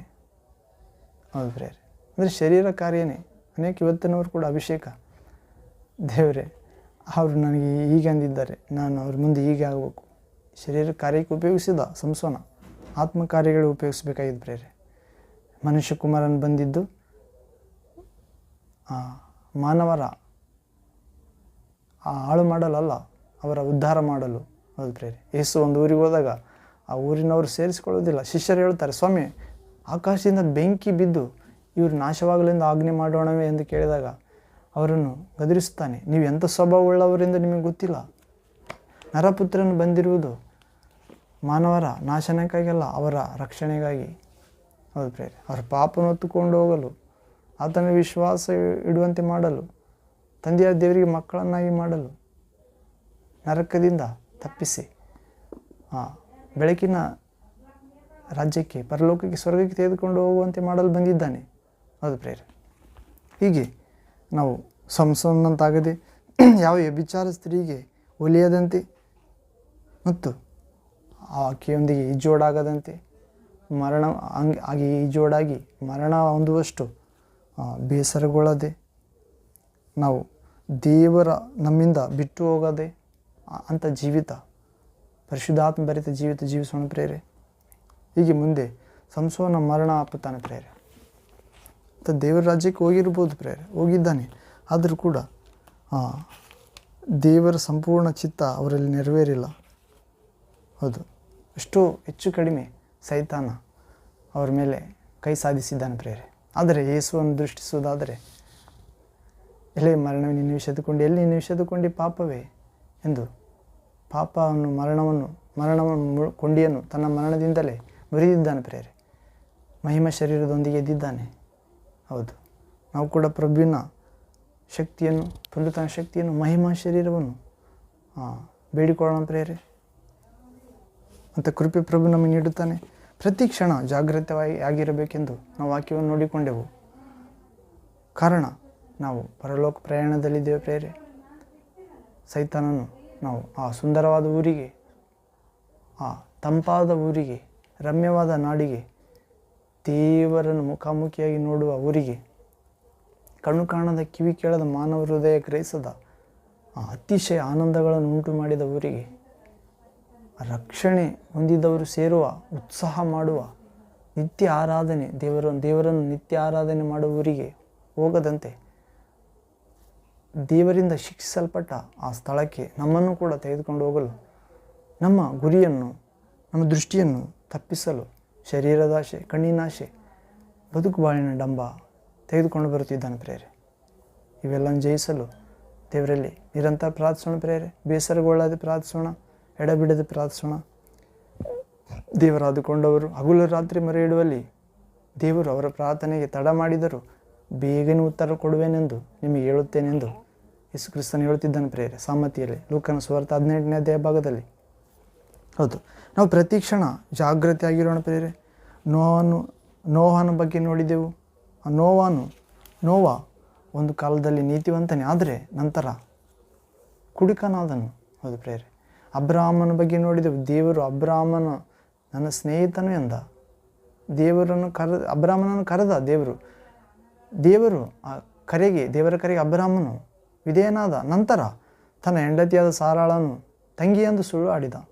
ಅದು ದೇವರ ಚಿತ್ತಲ್ಲ, ತನ್ನ ಪ್ರಾಣ ಉಳಿಸಿಕೊಳ್ಳಲು. ಆದರೆ ಮೂರನೇದಾಗಿ ಮೋಶೆ ದೇವರ ಶ್ರೇಷ್ಠ ಸಾತ್ವಿಕ ಸೇವಕನೇ, ಆದರೆ ನಂತರ ಕೋಪದೊಂದಿಗೆ ಆಡಬಾರದ ಮಾತನ್ನು ಆಡಿದ ದೇವ ಪ್ರಜೆಗಳಿಗೆ. ದೇವರ ನುಡಿದದ್ದನ್ನು ಮಾಡದೆ 2ರಷ್ಟು ಬೇರೆ ಮಾಡಿದ. ಹೌದು ಪ್ರೇರೆ. ವಾಕ್ಯದಲ್ಲಿ ನೋಡಿಕೊಂಡೆವು, ನಂಬರ್ಸ್ ಚಾಪ್ಟರ್ 20 ವರ್ಸ್ 4-12. ಇಲ್ಲಿ ದಾವೀದನು ಕೂಡ ದೇವರಿಗೆ ಪ್ರಿಯನೇ, ಹೃದಯಾನುಸಾರನೇ, ಆದರೆ ನಂತರ ತನ್ನ ನಂಬಿಗಸ್ತ ಸೈನಿಕನ ಹೆಂಡತಿಯನ್ನೊಂದಿಗೆ ವ್ಯಭಿಚಾರ ಮಾಡಿದನು. ಆತನನ್ನು ಕೂಡ ಪಾಪದ ಬಲೆಗೆ, ನಾನು ಪಾಪಿ ಎಂದು ಜನತೆಗೆ ಗೊತ್ತಾಗಬಾರ್ದೆಂದು ಆತನನ್ನು ಕೂಡ ಸಾಯಿಸಿದ. ಹೌದು ಪ್ರೇರೆ. ಸೊಲೊಮೋನನು ಮಹಾಜ್ಞಾನಿಯೇ, ನಂತರ ಆತನು ಅನೇಕ ಸ್ತ್ರೀಯರನ್ನು ಮೋಹಿಸಿ ಅವರ ವಿಗ್ರಹಗಳಿಗೆ ಧೂಪ ಅರ್ಪಿಸಿ ಅವುಗಳಿಗೆ ಧ್ವಜಸ್ತಂಭಗಳನ್ನು ಸ್ಥಾಪಿಸಿದ ಮತ್ತು ದೇವರಲ್ಲಿಟ್ಟ ಯಥಾರ್ಥ ಭಕ್ತಿ ಕಳೆದುಕೊಂಡ. ಹೌದು ಪ್ರೇರೆ. ತನ್ನ ತಂದೆಯಾದ ದಾವೀದನಂತೆ ನಡೆದುಕೊಳ್ಳಲಿಲ್ಲ ದೇವರ ಮುಂದೆ. ಆತನ ನಿಮಿತ್ತ ಇಸ್ರೇಲರ 12 ಕುಲಗಳಲ್ಲಿ 11 ಕುಲ ದೇವರಿಂದ ವಿಸರ್ಜಿಸಲ್ಪಟ್ಟಿತ್ತು, ದೂರವಾಯಿತು, ಅಯೋಗ್ಯವಾಯಿತು. ಒಂದೇ ಯೆಹೂದ್ಯ ಕುಲ ಮಾತ್ರ ದಾವೀದನ ನಿಮಿತ್ತ ನಿಲ್ಲಲ್ಪಟ್ಟಿತ್ತು ಪ್ರೇರೆ ಇಂದಿನವರೆಗೂ. 6ನೇದಾಗಿ ಪ್ರತಿ ಕ್ಷಣ ಜಾಗೃತಿಯಾಗಿ ಜೀವಿಸುವಲ್ಲಿ ಸಂಸೋನನು ಕೂಡ ಬಹು ಬಲ್ಲಾಢ್ಯ, ಆದರೆ ಸ್ತ್ರೀಯ ವ್ಯಾಮೋಹದಲ್ಲಿ ಬಿದ್ದು ಪತನವಾದ ಪ್ರೇರೆ. ನಾವು ನೋವನಂತೆ ಕುಡಿಕರಾಗದಂತೆ ಇರೋಣ ಪ್ರೇರೆ. ಕುಡುಕರಾಗಬಾರ್ದು. ಕುಡಿಕತನವು ಪಟ್ಟಿಂಗತನವನ್ನು ಹುಟ್ಟಿಸುತ್ತದೆ, ಆದರೆ ಕುಡಿಕತನದ ಬದಲಿಗೆ, ಮದ್ಯಪಾನದ ಬದಲಿಗೆ ಪವಿತ್ರಾತ್ಮ ಭರಿತರಾಗೋಣ. ಹೌದು ಪ್ರೇರೆ. ಪವಿತ್ರ ಆತ್ಮ ಭರಿತರಾಗಿ ಪ್ರಾರ್ಥಿಸುವವರು ನೇರವಾದ ಉತ್ತರ ಪಡೆಯುತ್ತಾರೆ ದೇವರಿಂದ. ಹೌದು ಪ್ರೇರೆ. ಹೌದು. ಹೀಗೆ ಅಬ್ರಾಹ್ಮನಂತೆ ನಾವು ಕರೆಯಲ್ಪಟ್ಟವರಾದರೂ ಕೂಡ ಅಬ್ರಾಹ್ಮನಂತೆ ಸುಳ್ಳಾಡದಿರೋಣ. ಮೋಶೆಯಂತೆ ಸಾತ್ವಿಕರಾಗಿದ್ದರೂ ಕೂಡ ಮೋಶೆಯಂತೆ ದೇವಜನರಿಗೆ ದ್ರೋಹಿಗಳೇ ಎಂದು ಕೋಪದಿಂದ ಮಾತನಾಡದೆ ಅವರನ್ನು ಆಶೀರ್ವದಿಸೋಣ. ಮತ್ತು ದೇವರು ಹೇಳಿದ್ದನ್ನು ಮಾಡದೆ, ಹೇಳಲಾರದ್ದು ಮಾಡದಿರೋಣ ಪ್ರೇರೆ. ಆ ಕಲ್ಲಿಗೆ ಆಜ್ಞೆ ಮಾಡುವಂತ ಹೇಳಿದ ಮೋಶೆಗೆ. 2 ಸಾರಿ ಕೋಲಿಂದ ಹೊಡೆದ ದೇವರ ಮಾತಿಗೆ ವಿರುದ್ಧವಾಗಿ. ದೇವರ ವಾಗ್ದಾನ ಭೂಮಿಯನ್ನು ನೋಡಲಿಲ್ಲ ಮೋಶೆ. ಹೌದು ಪ್ರೇರೆ. ಪರಲೋಕಕ್ಕೆ ಹೋದ, ಆದರೆ ಭೂಮಿಯಲ್ಲಿ ಕೊಟ್ಟ ಕಾರ್ಯ ಆತನ ಪೂರ್ತಿಯಾಗಿ ನೆರವೇರಲಿಲ್ಲ. ಹೌದು. ದಾವೀದ ಕೂಡ ಹೃದಯಾನುಸಾರನೇ, ಆದರೆ ಶರೀರ ವ್ಯಾಮೋಹಕ್ಕೆ ಒಳಗಾದ ಪ್ರೇರೆ.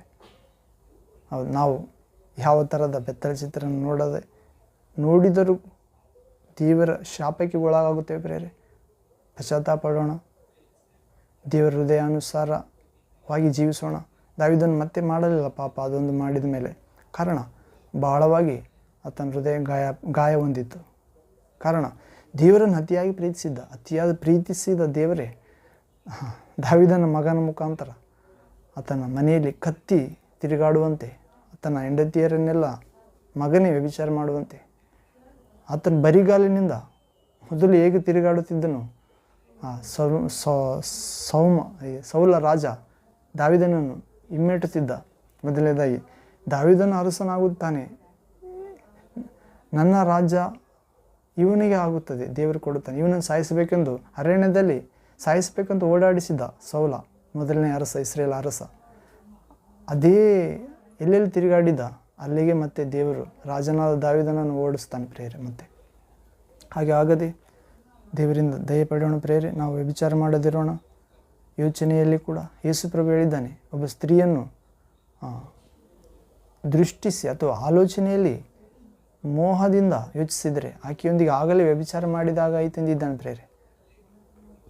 ಆಕೆ ಮುಟ್ಟುವುದಲ್ಲ, ಯೋಚನೆಯಲ್ಲಿ ಕೂಡ ಆಕೆಯೊಂದಿಗೆ ತಪ್ಪಾದ ಆಲೋಚನೆ ಮೋಹಗೊಂಡರೆ ವಿಚಾರ ಮಾಡಿ ಮೋಹಗೊಳ್ಳಬಾರದು ಪ್ರೇರೆ. ಯೋಚನೆಯಲ್ಲಿ ಕೂಡ ಶುದ್ಧರಾಗಿರೋಣ. ಕನಸಿನಲ್ಲಿ ಕೂಡ ನಾವು ಪಾಪ ಮಾಡದಂತೆ ನಮ್ಮ ಪ್ರಭುವನ್ನು ಪ್ರಾರ್ಥನೆ ಮಾಡೋಣ ಅಂತ ಪವಿತ್ರ ಆತ್ಮ ಕೇಳೋಣ ಪ್ರೇರೆ. ಶುದ್ಧ ಜೀವಿತ ಪರಿಶುದ್ಧ ಆತ್ಮ ನೀಡುತ್ತಾನೆ ಯೇಸು ನಾಮದಲ್ಲಿ. ಹೀಗೆ ಸೊಲೊಮೋನನು ಕೂಡ ತಂದೆಯ ಕೆಲವು ರಕ್ತ ಆವರಿಸಿಕೊಂಡಿತ್ತು. ಆಲೋಚನೆ ತಂದೆಗಿಂತ ಮೀರಿ ಹೋದ ಪ್ರೇರೆ. ಅನೇಕ ಸ್ತ್ರೀಯರನ್ನು, ಅನ್ಯಜನಗಳ ಸ್ತ್ರೀಯರನ್ನು ಮೋಹಿಸಿದ. ಅವರೆಲ್ಲರ ಆತನನ್ನು ವಿಗ್ರಹಾರಾಧನೆಗೆ ಎಳೆದು ಬಿಟ್ಟರು, ಅವರ ದೇವರುಗಳ ಕಡೆಗೆ. ನಾವು ಆಗದಂತೆ ಪ್ರಭು ನಮ್ಮೆಲ್ಲರನ್ನು ಕಾಪಾಡಲಿ ಪ್ರೇರೆ. ಯಾವುದೇ ಕಾರಣಕ್ಕೂ ಪರಿಶುದ್ಧಾತ್ಮ ನಮಗೆ ಸಹಾಯ ಮಾಡಲಿ. ಸಂಸೋನ ಬಲಾಢ್ಯನೇ, ಈತನು ಕೂಡ ಸ್ತ್ರೀ. ಇದರಲ್ಲಿ ನೋವಾ, ಅಬ್ರಾಮ್, ಮೋಶೆ, ದಾವೀದ, ಸೊಲೊಮೋನ, ಸಂಸೋನ ಇನ್ನೂ ಅನೇಕರಿದ್ದಾರೆ ಪ್ರೇರೆ. ಇವರೆಲ್ಲರೂ ಹೆಚ್ಚಿಗೆ ಸ್ತ್ರೀಯರಲ್ಲೇ ತಮ್ಮ ದೈವತ್ವ ಬಲವನ್ನು ಕಳೆದುಕೊಂಡರು. ಅದು ಪ್ರೇರೆ. ಪಾಪ ಹುಟ್ಟಿದ್ದು ಸ್ತ್ರೀಯಿಂದ, ನಾವೆಲ್ಲರೂ ಸಾಯುವುದು ಆಕೆಯ ದೆಸೆಯಿಂದ. ಅದು ಪ್ರೇರೆ. ಸ್ತ್ರೀಯನ್ನು ಪೌಲ ಹೇಳಿದ್ದಾನೆ, ನಿಮ್ಮ ವಯಸ್ಸಿನ ಸ್ತ್ರೀಯರಿದ್ದರೆ ತಂಗಿಯನ್ನು ಅಥವಾ ನಿನಗಿಂತ ದೊಡ್ಡವರಿದ್ದರೆ ಅಕ್ಕ ಎಂದು ಭಾವಿಸು. ಇನ್ನೂ ವಯಸ್ಸು ದೊಡ್ಡವರಿದ್ದರೆ ತಾಯಿ ಅಂತ ಭಾವಿಸು. ಹೌದು ಪ್ರೇರೆ. ನಿಮ್ಮ ವಯಸ್ಕರನ್ನು ಅಕ್ಕ ಅಥವಾ ತಂಗಿ ಎಂದು ಭಾವಿಸು. ಅಣ್ಣ ಅಥವಾ ತಮ್ಮ, ನಿಮಗೆ ದೊಡ್ಡವರ ಅಮ್ಮ ಅಂತೇಳು. ಹೌದು, ಹೀಗೆ ಭಾವಿಸುವುದಾದರೆ ಪರಿಶುದ್ಧತೆಯಲ್ಲಿ ಮುಂದುವರಿಯುವುದು ಸಾಧ್ಯ ಪ್ರೇರೆ. ಹೀಗೆ ಇವರೆಲ್ಲ ಒಂದು ಕಾಲದಲ್ಲಿ ಬಲವಂತರೇ, ಆತ್ಮೀಯರೇ, ಆದರೆ ಅಜಾಗ್ರತೆಯಾಗಿ ಇದ್ದಾಗ ಪಾಪದೊಳಗೆ ಬಿದ್ದು ಹೋದರು. ಇವರೆಲ್ಲ ಒಂದು ಸಮಯದಲ್ಲಿ ಬಲವಂತರೇ, ಬಲವಾದ ಆತ್ಮೀಯರೇ, ದೇವರೊಂದಿಗೆ ನಡೆಯುವವರೇ, ದೇವರ ಕೊಟ್ಟ ಕಾರ್ಯಗಳನ್ನು ನಡೆಸುತ್ತಿರುವವರೇ, ಆದರೆ ಅಜಾಗ್ರತೆಯಾಗಿ ಇದ್ದಾಗ ಬಿದ್ದು ಹೋದರು ಪ್ರೇರೆ. ಅಜಾಗ್ರತೆಯಾಗಿರುವಾಗ ಸೈತಾನನು ನಮ್ಮ ಬಲಹೀನತೆಯನ್ನು ನೋಡಿ ಹಿಡಿಯುತ್ತಾನೆ ಪ್ರೇರೆ. ಅದ ಕಾರಣ ನಮ್ಮ ಬಲಹೀನತೆ ಬಲವಾಗಿ ಮಾರ್ಪಡಿಸಿಕೊಳ್ಳಬೇಕಾಗಿದೆ ಪ್ರೇರೆ. ಬಲಹೀನತೆ ತೆಗೆದುಹಾಕಬೇಕಾಗಿದೆ ದೇವರ ಸನ್ನಿಧಿಯಲ್ಲಿ. ಅದರ ಮೇಲೆ ನಾವು ಜಯ ಸಾಧಿಸಬೇಕಾಗಿದೆ. ಇವರೆಲ್ಲರೂ ಒಂದು ಸಮಯದಲ್ಲಿ ಬಲವಂತರ ಆತ್ಮೀಯರೇ ಆಗಿದ್ದಗ್ಯೂ ಪಾಪದೊಳಗೆ ಬಿದ್ದು ಹೋದರು. ಕಾರಣ ಅವರು ಜಾಗ್ರತೆ ಕಳೆದುಕೊಂಡಿದ್ದರು. ನಾವು ಜಾಗ್ರತೆ ಪಡೋಣ ಪ್ರೇರೆ. ಜಾಗ್ರತೆಯಿಂದ ಪ್ರತಿ ಕ್ಷಣ ಜೀವಿಸುವಂತೆ ಪ್ರಭು ಈ ವಾಕ್ಯ ಭಾಗದಿಂದ ನಮ್ಮೆಲ್ಲರನ್ನು ಅನುಗ್ರಹಿಸಲಿ. ಯೆಹೋವನನ್ನು ತಂದೆಯಾದ ದೇವರನ್ನು ಆಶ್ರಯಿಸುವವರಿಗೆ ಯಾವ ಮೇಲಿಗೂ ಕೊರತೆ ಇಲ್ಲ. ಆತನ ಸನ್ನಿಧಿಯಲ್ಲಿ ಬೇಡುವವರಿಗೆ ಕೊರತೆ ಇಲ್ಲ ಪ್ರೇರೆ.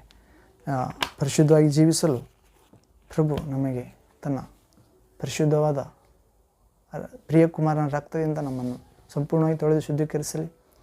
ಅಪ್ಪ ತಂದೆ ಎಂದು ಕೂಗುವ ಮಗನ ಆತ್ಮವನ್ನು ಹಾಗೂ ಶಿಲುಬೆಯಿಂದ ಹೊರಡುವ ಆ ರಕ್ಷಣೆಯ ಜೀವಿತ, ಪರಿಶುದ್ಧ ಜೀವಿತ ನಮಗೆ ದಯಪಾಲಿಸಲಿ ಪ್ರಭು ಅಂತ ಬೇಡಿಕೊಳ್ಳೋಣ ಪ್ರೇರೆ. ಪ್ರಾರ್ಥನೆ ಮಾಡೋಣ ಪ್ರೇರೆ. ನನ್ನೊಂದಿಗೆ ಪ್ರಾರ್ಥನೆ ಮಾಡಿರಿ. ಪ್ರಾರ್ಥನೆ.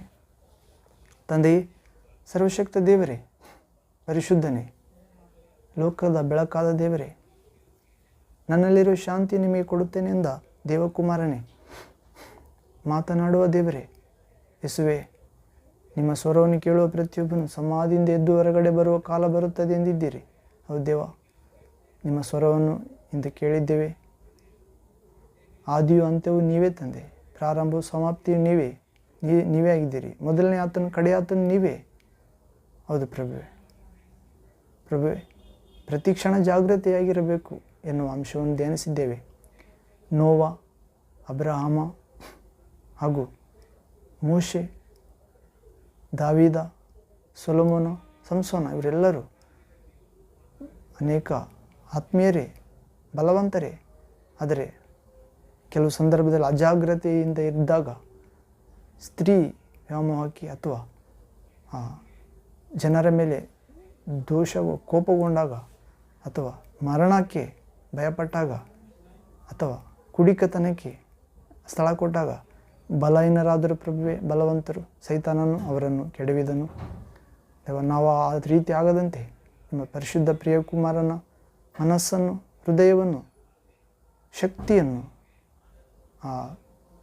ತಂದೆ ನಿಮ್ಮ ಪ್ರಿಯಕುಮಾರ ಮೇಲೆ ಇಟ್ಟಿರುವ ಅದೇ ಪ್ರೀತಿಯನ್ನು ನಮಗೆ ಅನುಗ್ರಹಿಸಬೇಕೆಂದು, ಅದೇ ಪರಿಶುದ್ಧವಾಗಿ ಜೀವಿಸುವ ಕೃಪೆ ನಮ್ಮೆಲ್ಲರಿಗೆ ಅನುಗ್ರಹಿಸಬೇಕೆಂದು, ಲೋಕವನ್ನು, ಶರೀರವನ್ನು, ಸೈತಾನನ್ನು, ಮರಣವನ್ನು ಜಯಿಸಲು ಸ್ವರ್ಗದ ಎಲ್ಲ ವರದಾನಗಳನ್ನು ಅನುಗ್ರಹಿಸಬೇಕೆಂದು ರಾಜಾದಿರಾಜನಾದ ಬೇಗನೆ ಬರಲಿರುವ ನಮ್ಮ ಮದಲಿಂಗನಾದ ದೇವ ನಿಮ್ಮ ಪ್ರಿಯ ಕುಮಾರ ನಜರೇತಿನ ಯೇಸು ಕ್ರಿಸ್ತ ನಾಮದಲ್ಲಿ ಪ್ರಾರ್ಥಿಸಿ ಬೇಡಿ ಹೊಂದಿದ್ದೇವೆ ತಂದೆಯೇ.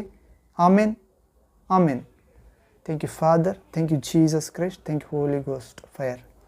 ಹೌದು ಪ್ರೇರೆ, ಪ್ರತಿ ಕ್ಷಣ ನಾವು ಜಾಗೃತಿಯಾಗಿ ಜೀವಿಸೋಣ. ಪ್ರಭುವಿನಲ್ಲಿ ಅಂಥ ಕೃಪೆಯನ್ನು ಕೇಳಿಕೊಳ್ಳೋಣ. ಆ ಕಲ್ವಾರಿಯಿಂದ ಸುರಿಸಲ್ಪಟ್ಟ ರಕ್ತ ನಮ್ಮನ್ನು ಸಂಪೂರ್ಣವಾಗಿ ಶುದ್ಧ ಮಾಡುತ್ತದೆ ಪ್ರೇರೆ. ಆತನಲ್ಲೇ ನಾವು ಮಾರ್ಪಡುತ್ತೇವೆ. ಆತನನ್ನು ನೆಲೆಸೋಣ. ಕತ್ತಲೆಯಲ್ಲಿದ್ದ ನಮ್ಮನ್ನು ಬೆಳಗಿಸುತ್ತಾನೆ ಮತ್ತು ಆತನಲ್ಲಿ ಚಿಗುರಿಸೋಣ, ಆತನಲ್ಲಿ ಪುಷ್ಪಿಸೋಣ. ಹೌದು ಪ್ರೇರೆ, ಆತನ ರಾಜ್ಯ ಸೇವೆಗೆ ನಮ್ಮನ್ನು ಉಪಯೋಗಿಸುತ್ತಾನೆ. ಹೌದು ಪ್ರೇರೆ, ಹೀಗೆ ನಾವೆಲ್ಲರೂ ಯೇಸುವಿನಲ್ಲಿ ಪೂರ್ಣ ಹೃದಯದೊಂದಿಗೆ, ಪೂರ್ಣ ಆತ್ಮದೊಂದಿಗೆ, ಪೂರ್ಣ ಬುದ್ಧಿ ಶಕ್ತಿಯೊಂದಿಗೆ ದೇವರನ್ನು ವಿಶ್ವಾಸಿಸೋಣ, ಆಶ್ರಯಿಸೋಣ. ನಮ್ಮಂತೆ ನೆರೆಯವರನ್ನು ಪ್ರೀತಿಸೋಣ ಪ್ರೇರೆ. ಹೀಗೆ ನಮ್ಮನ್ನು ಸ್ವಸ್ಥಪಡಿಸುವ ದೇವರೇ ಆತನಾಗಿದ್ದಾನೆ. ದೈಹಿಕವಾಗಿ, ಆತ್ಮಿಕವಾಗಿ, ಮಾನಸಿಕವಾಗಿ ಪರಿಶುದ್ಧತೆಯಿಂದ ದೇವರನ್ನು ಎದುರು ನೋಡೋಣ ಪ್ರೇರೆ. ಬೇಸರಗೊಳ್ಳದೆ, ಎಡೆಬಿಡದೆ ಪ್ರಾರ್ಥಿಸೋಣ. ಪವಿತ್ರ ಆತ್ಮ ವರವಾಗಿ ನಮಗೆ ಕೊಡುತ್ತಾನೆ ದೇವರು. ಹೌದು, ಮತ್ತೊಂದು ವಾಕ್ಯದಲ್ಲಿ ದೇವಚಿತ್ತ ಅವರು ಭೇಟಿಯಾಗೋಣ ಪ್ರೇರೆ. ಅಲ್ಲಿವರೆಗೆ ಆ ತಂದೆಯಾದ ದೇವರ ಪ್ರೀತಿಯು, ದೇವಕುಮಾರನ ಯೇಸುಕ್ರಿಸ್ತನ ಮಹಾಕೃಪೆಯು, ಯೇಸುಕ್ರಿಸ್ತ ನಾಮದಲ್ಲಿ ತಂದೆಯಾದ ದೇವರು ವಾಗ್ದಾನ ಮಾಡಿದ ಪರಿಶುದ್ಧಾತ್ಮನ ಮುದ್ರೆ, ಸನ್ನಿಧಿ, ಸಹವಾಸ, ಶಕ್ತಿ, ಬಿಡುಗಡೆ, ಹೊಸ ಜೀವನ, ಲೋಕವನ್ನು, ಶರೀರ ಮರಣವನ್ನು ಸೈತಾನ ಜಯಿಸುವ ಮಹಾಕೃಪೆ, ಅದ್ಭುತ ವಿಸ್ಮಯ ಶಕ್ತಿ ನಮ್ಮೊಂದಿಗೂ, ನಮ್ಮ ಕುಟುಂಬದೊಂದಿಗೂ, ನಮ್ಮ ಸಭೆ ಸಹವಾಸ, ಕೈ ಕೆಲಸಗಳಲ್ಲಿ ನಮ್ಮ ಪ್ರೀತಿ ಪಾತ್ರರೊಂದಿಗೆ, ನಮ್ಮ ಯೋಚನೆ, ಮಾತು, ಕ್ರಿಯೆ, ಕರ್ತವ್ಯಗಳೊಂದಿಗೆ ಧೈರ್ಯವಾಗಿರುವಂತೆ, ದೇವರ ರಾಜ್ಯಕ್ಕಾಗಿ ನೀತಿಗೆ ಜೀವಿಸುವಂತೆ ಎಲ್ಲ ಅನುಗ್ರಹಗಳನ್ನು ತಂದೆ ಯೇಸು ಕ್ರಿಸ್ತ ನಾಮದಲ್ಲಿ ತನ್ನ ಪರಿಶುದ್ಧಾತ್ಮ ಮೂಲಕ ನಮ್ಮೆಲ್ಲರಿಗೆ ವಾಕ್ಯ ಭಾಗದಲ್ಲಿ ಸೇರಿದ ಪ್ರತಿಯೊಬ್ಬರಿಗೆ, ವಿಶ್ವದ ಎಲ್ಲ ಯೇಸುವಿನ ವಿಶ್ವಾಸಿಗಳಿಗೆ ಅನುಗ್ರಹಿಸಲ್ಪಡಲಿ. ಯೇಸು ನಾಮದಲ್ಲಿ, ಕ್ರಿಸ್ತ ನಾಮದಲ್ಲಿ ತಂದೆ ಪ್ರಾರ್ಥಿಸ್ತೇನೆ. Amen, amen. Thank you Jesus. ಮತ್ತೊಂದು ವಾಕ್ಯ ಭಾಗದಲ್ಲಿ ದೇವಚಿತ್ತಾರೆ ಭೇಟಿಯಾಗೋಣ ಪ್ರೇರೆ. ಅಲ್ಲಿವರೆಗೆ ಕೃಪೆ, ಶುಭವು ನಿಮ್ಮ ಹಿಂಬಾಲಿಸಲಿ. ಯೇಸು ಕ್ರಿಸ್ತ ನಾಮದಲ್ಲಿ. ಆಮೇನ್, ಆಮೇನ್.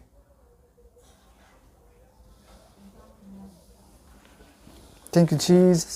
Thank you, Father. Thank you, Holy Spirit. Hallelujah. Hallelujah.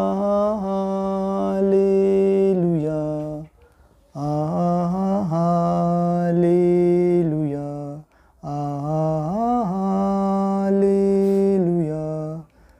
ಭೂಮಿ ಆಕಾಶ ಅಳಿದೋದರೇನು, ನಿನ್ನ ವಾಕ್ಯವು ಎಂದೆಂದು ಸ್ಥಿರವೇ. ಈ ಸಪ್ಪ ಅಲ್ಲೇಲು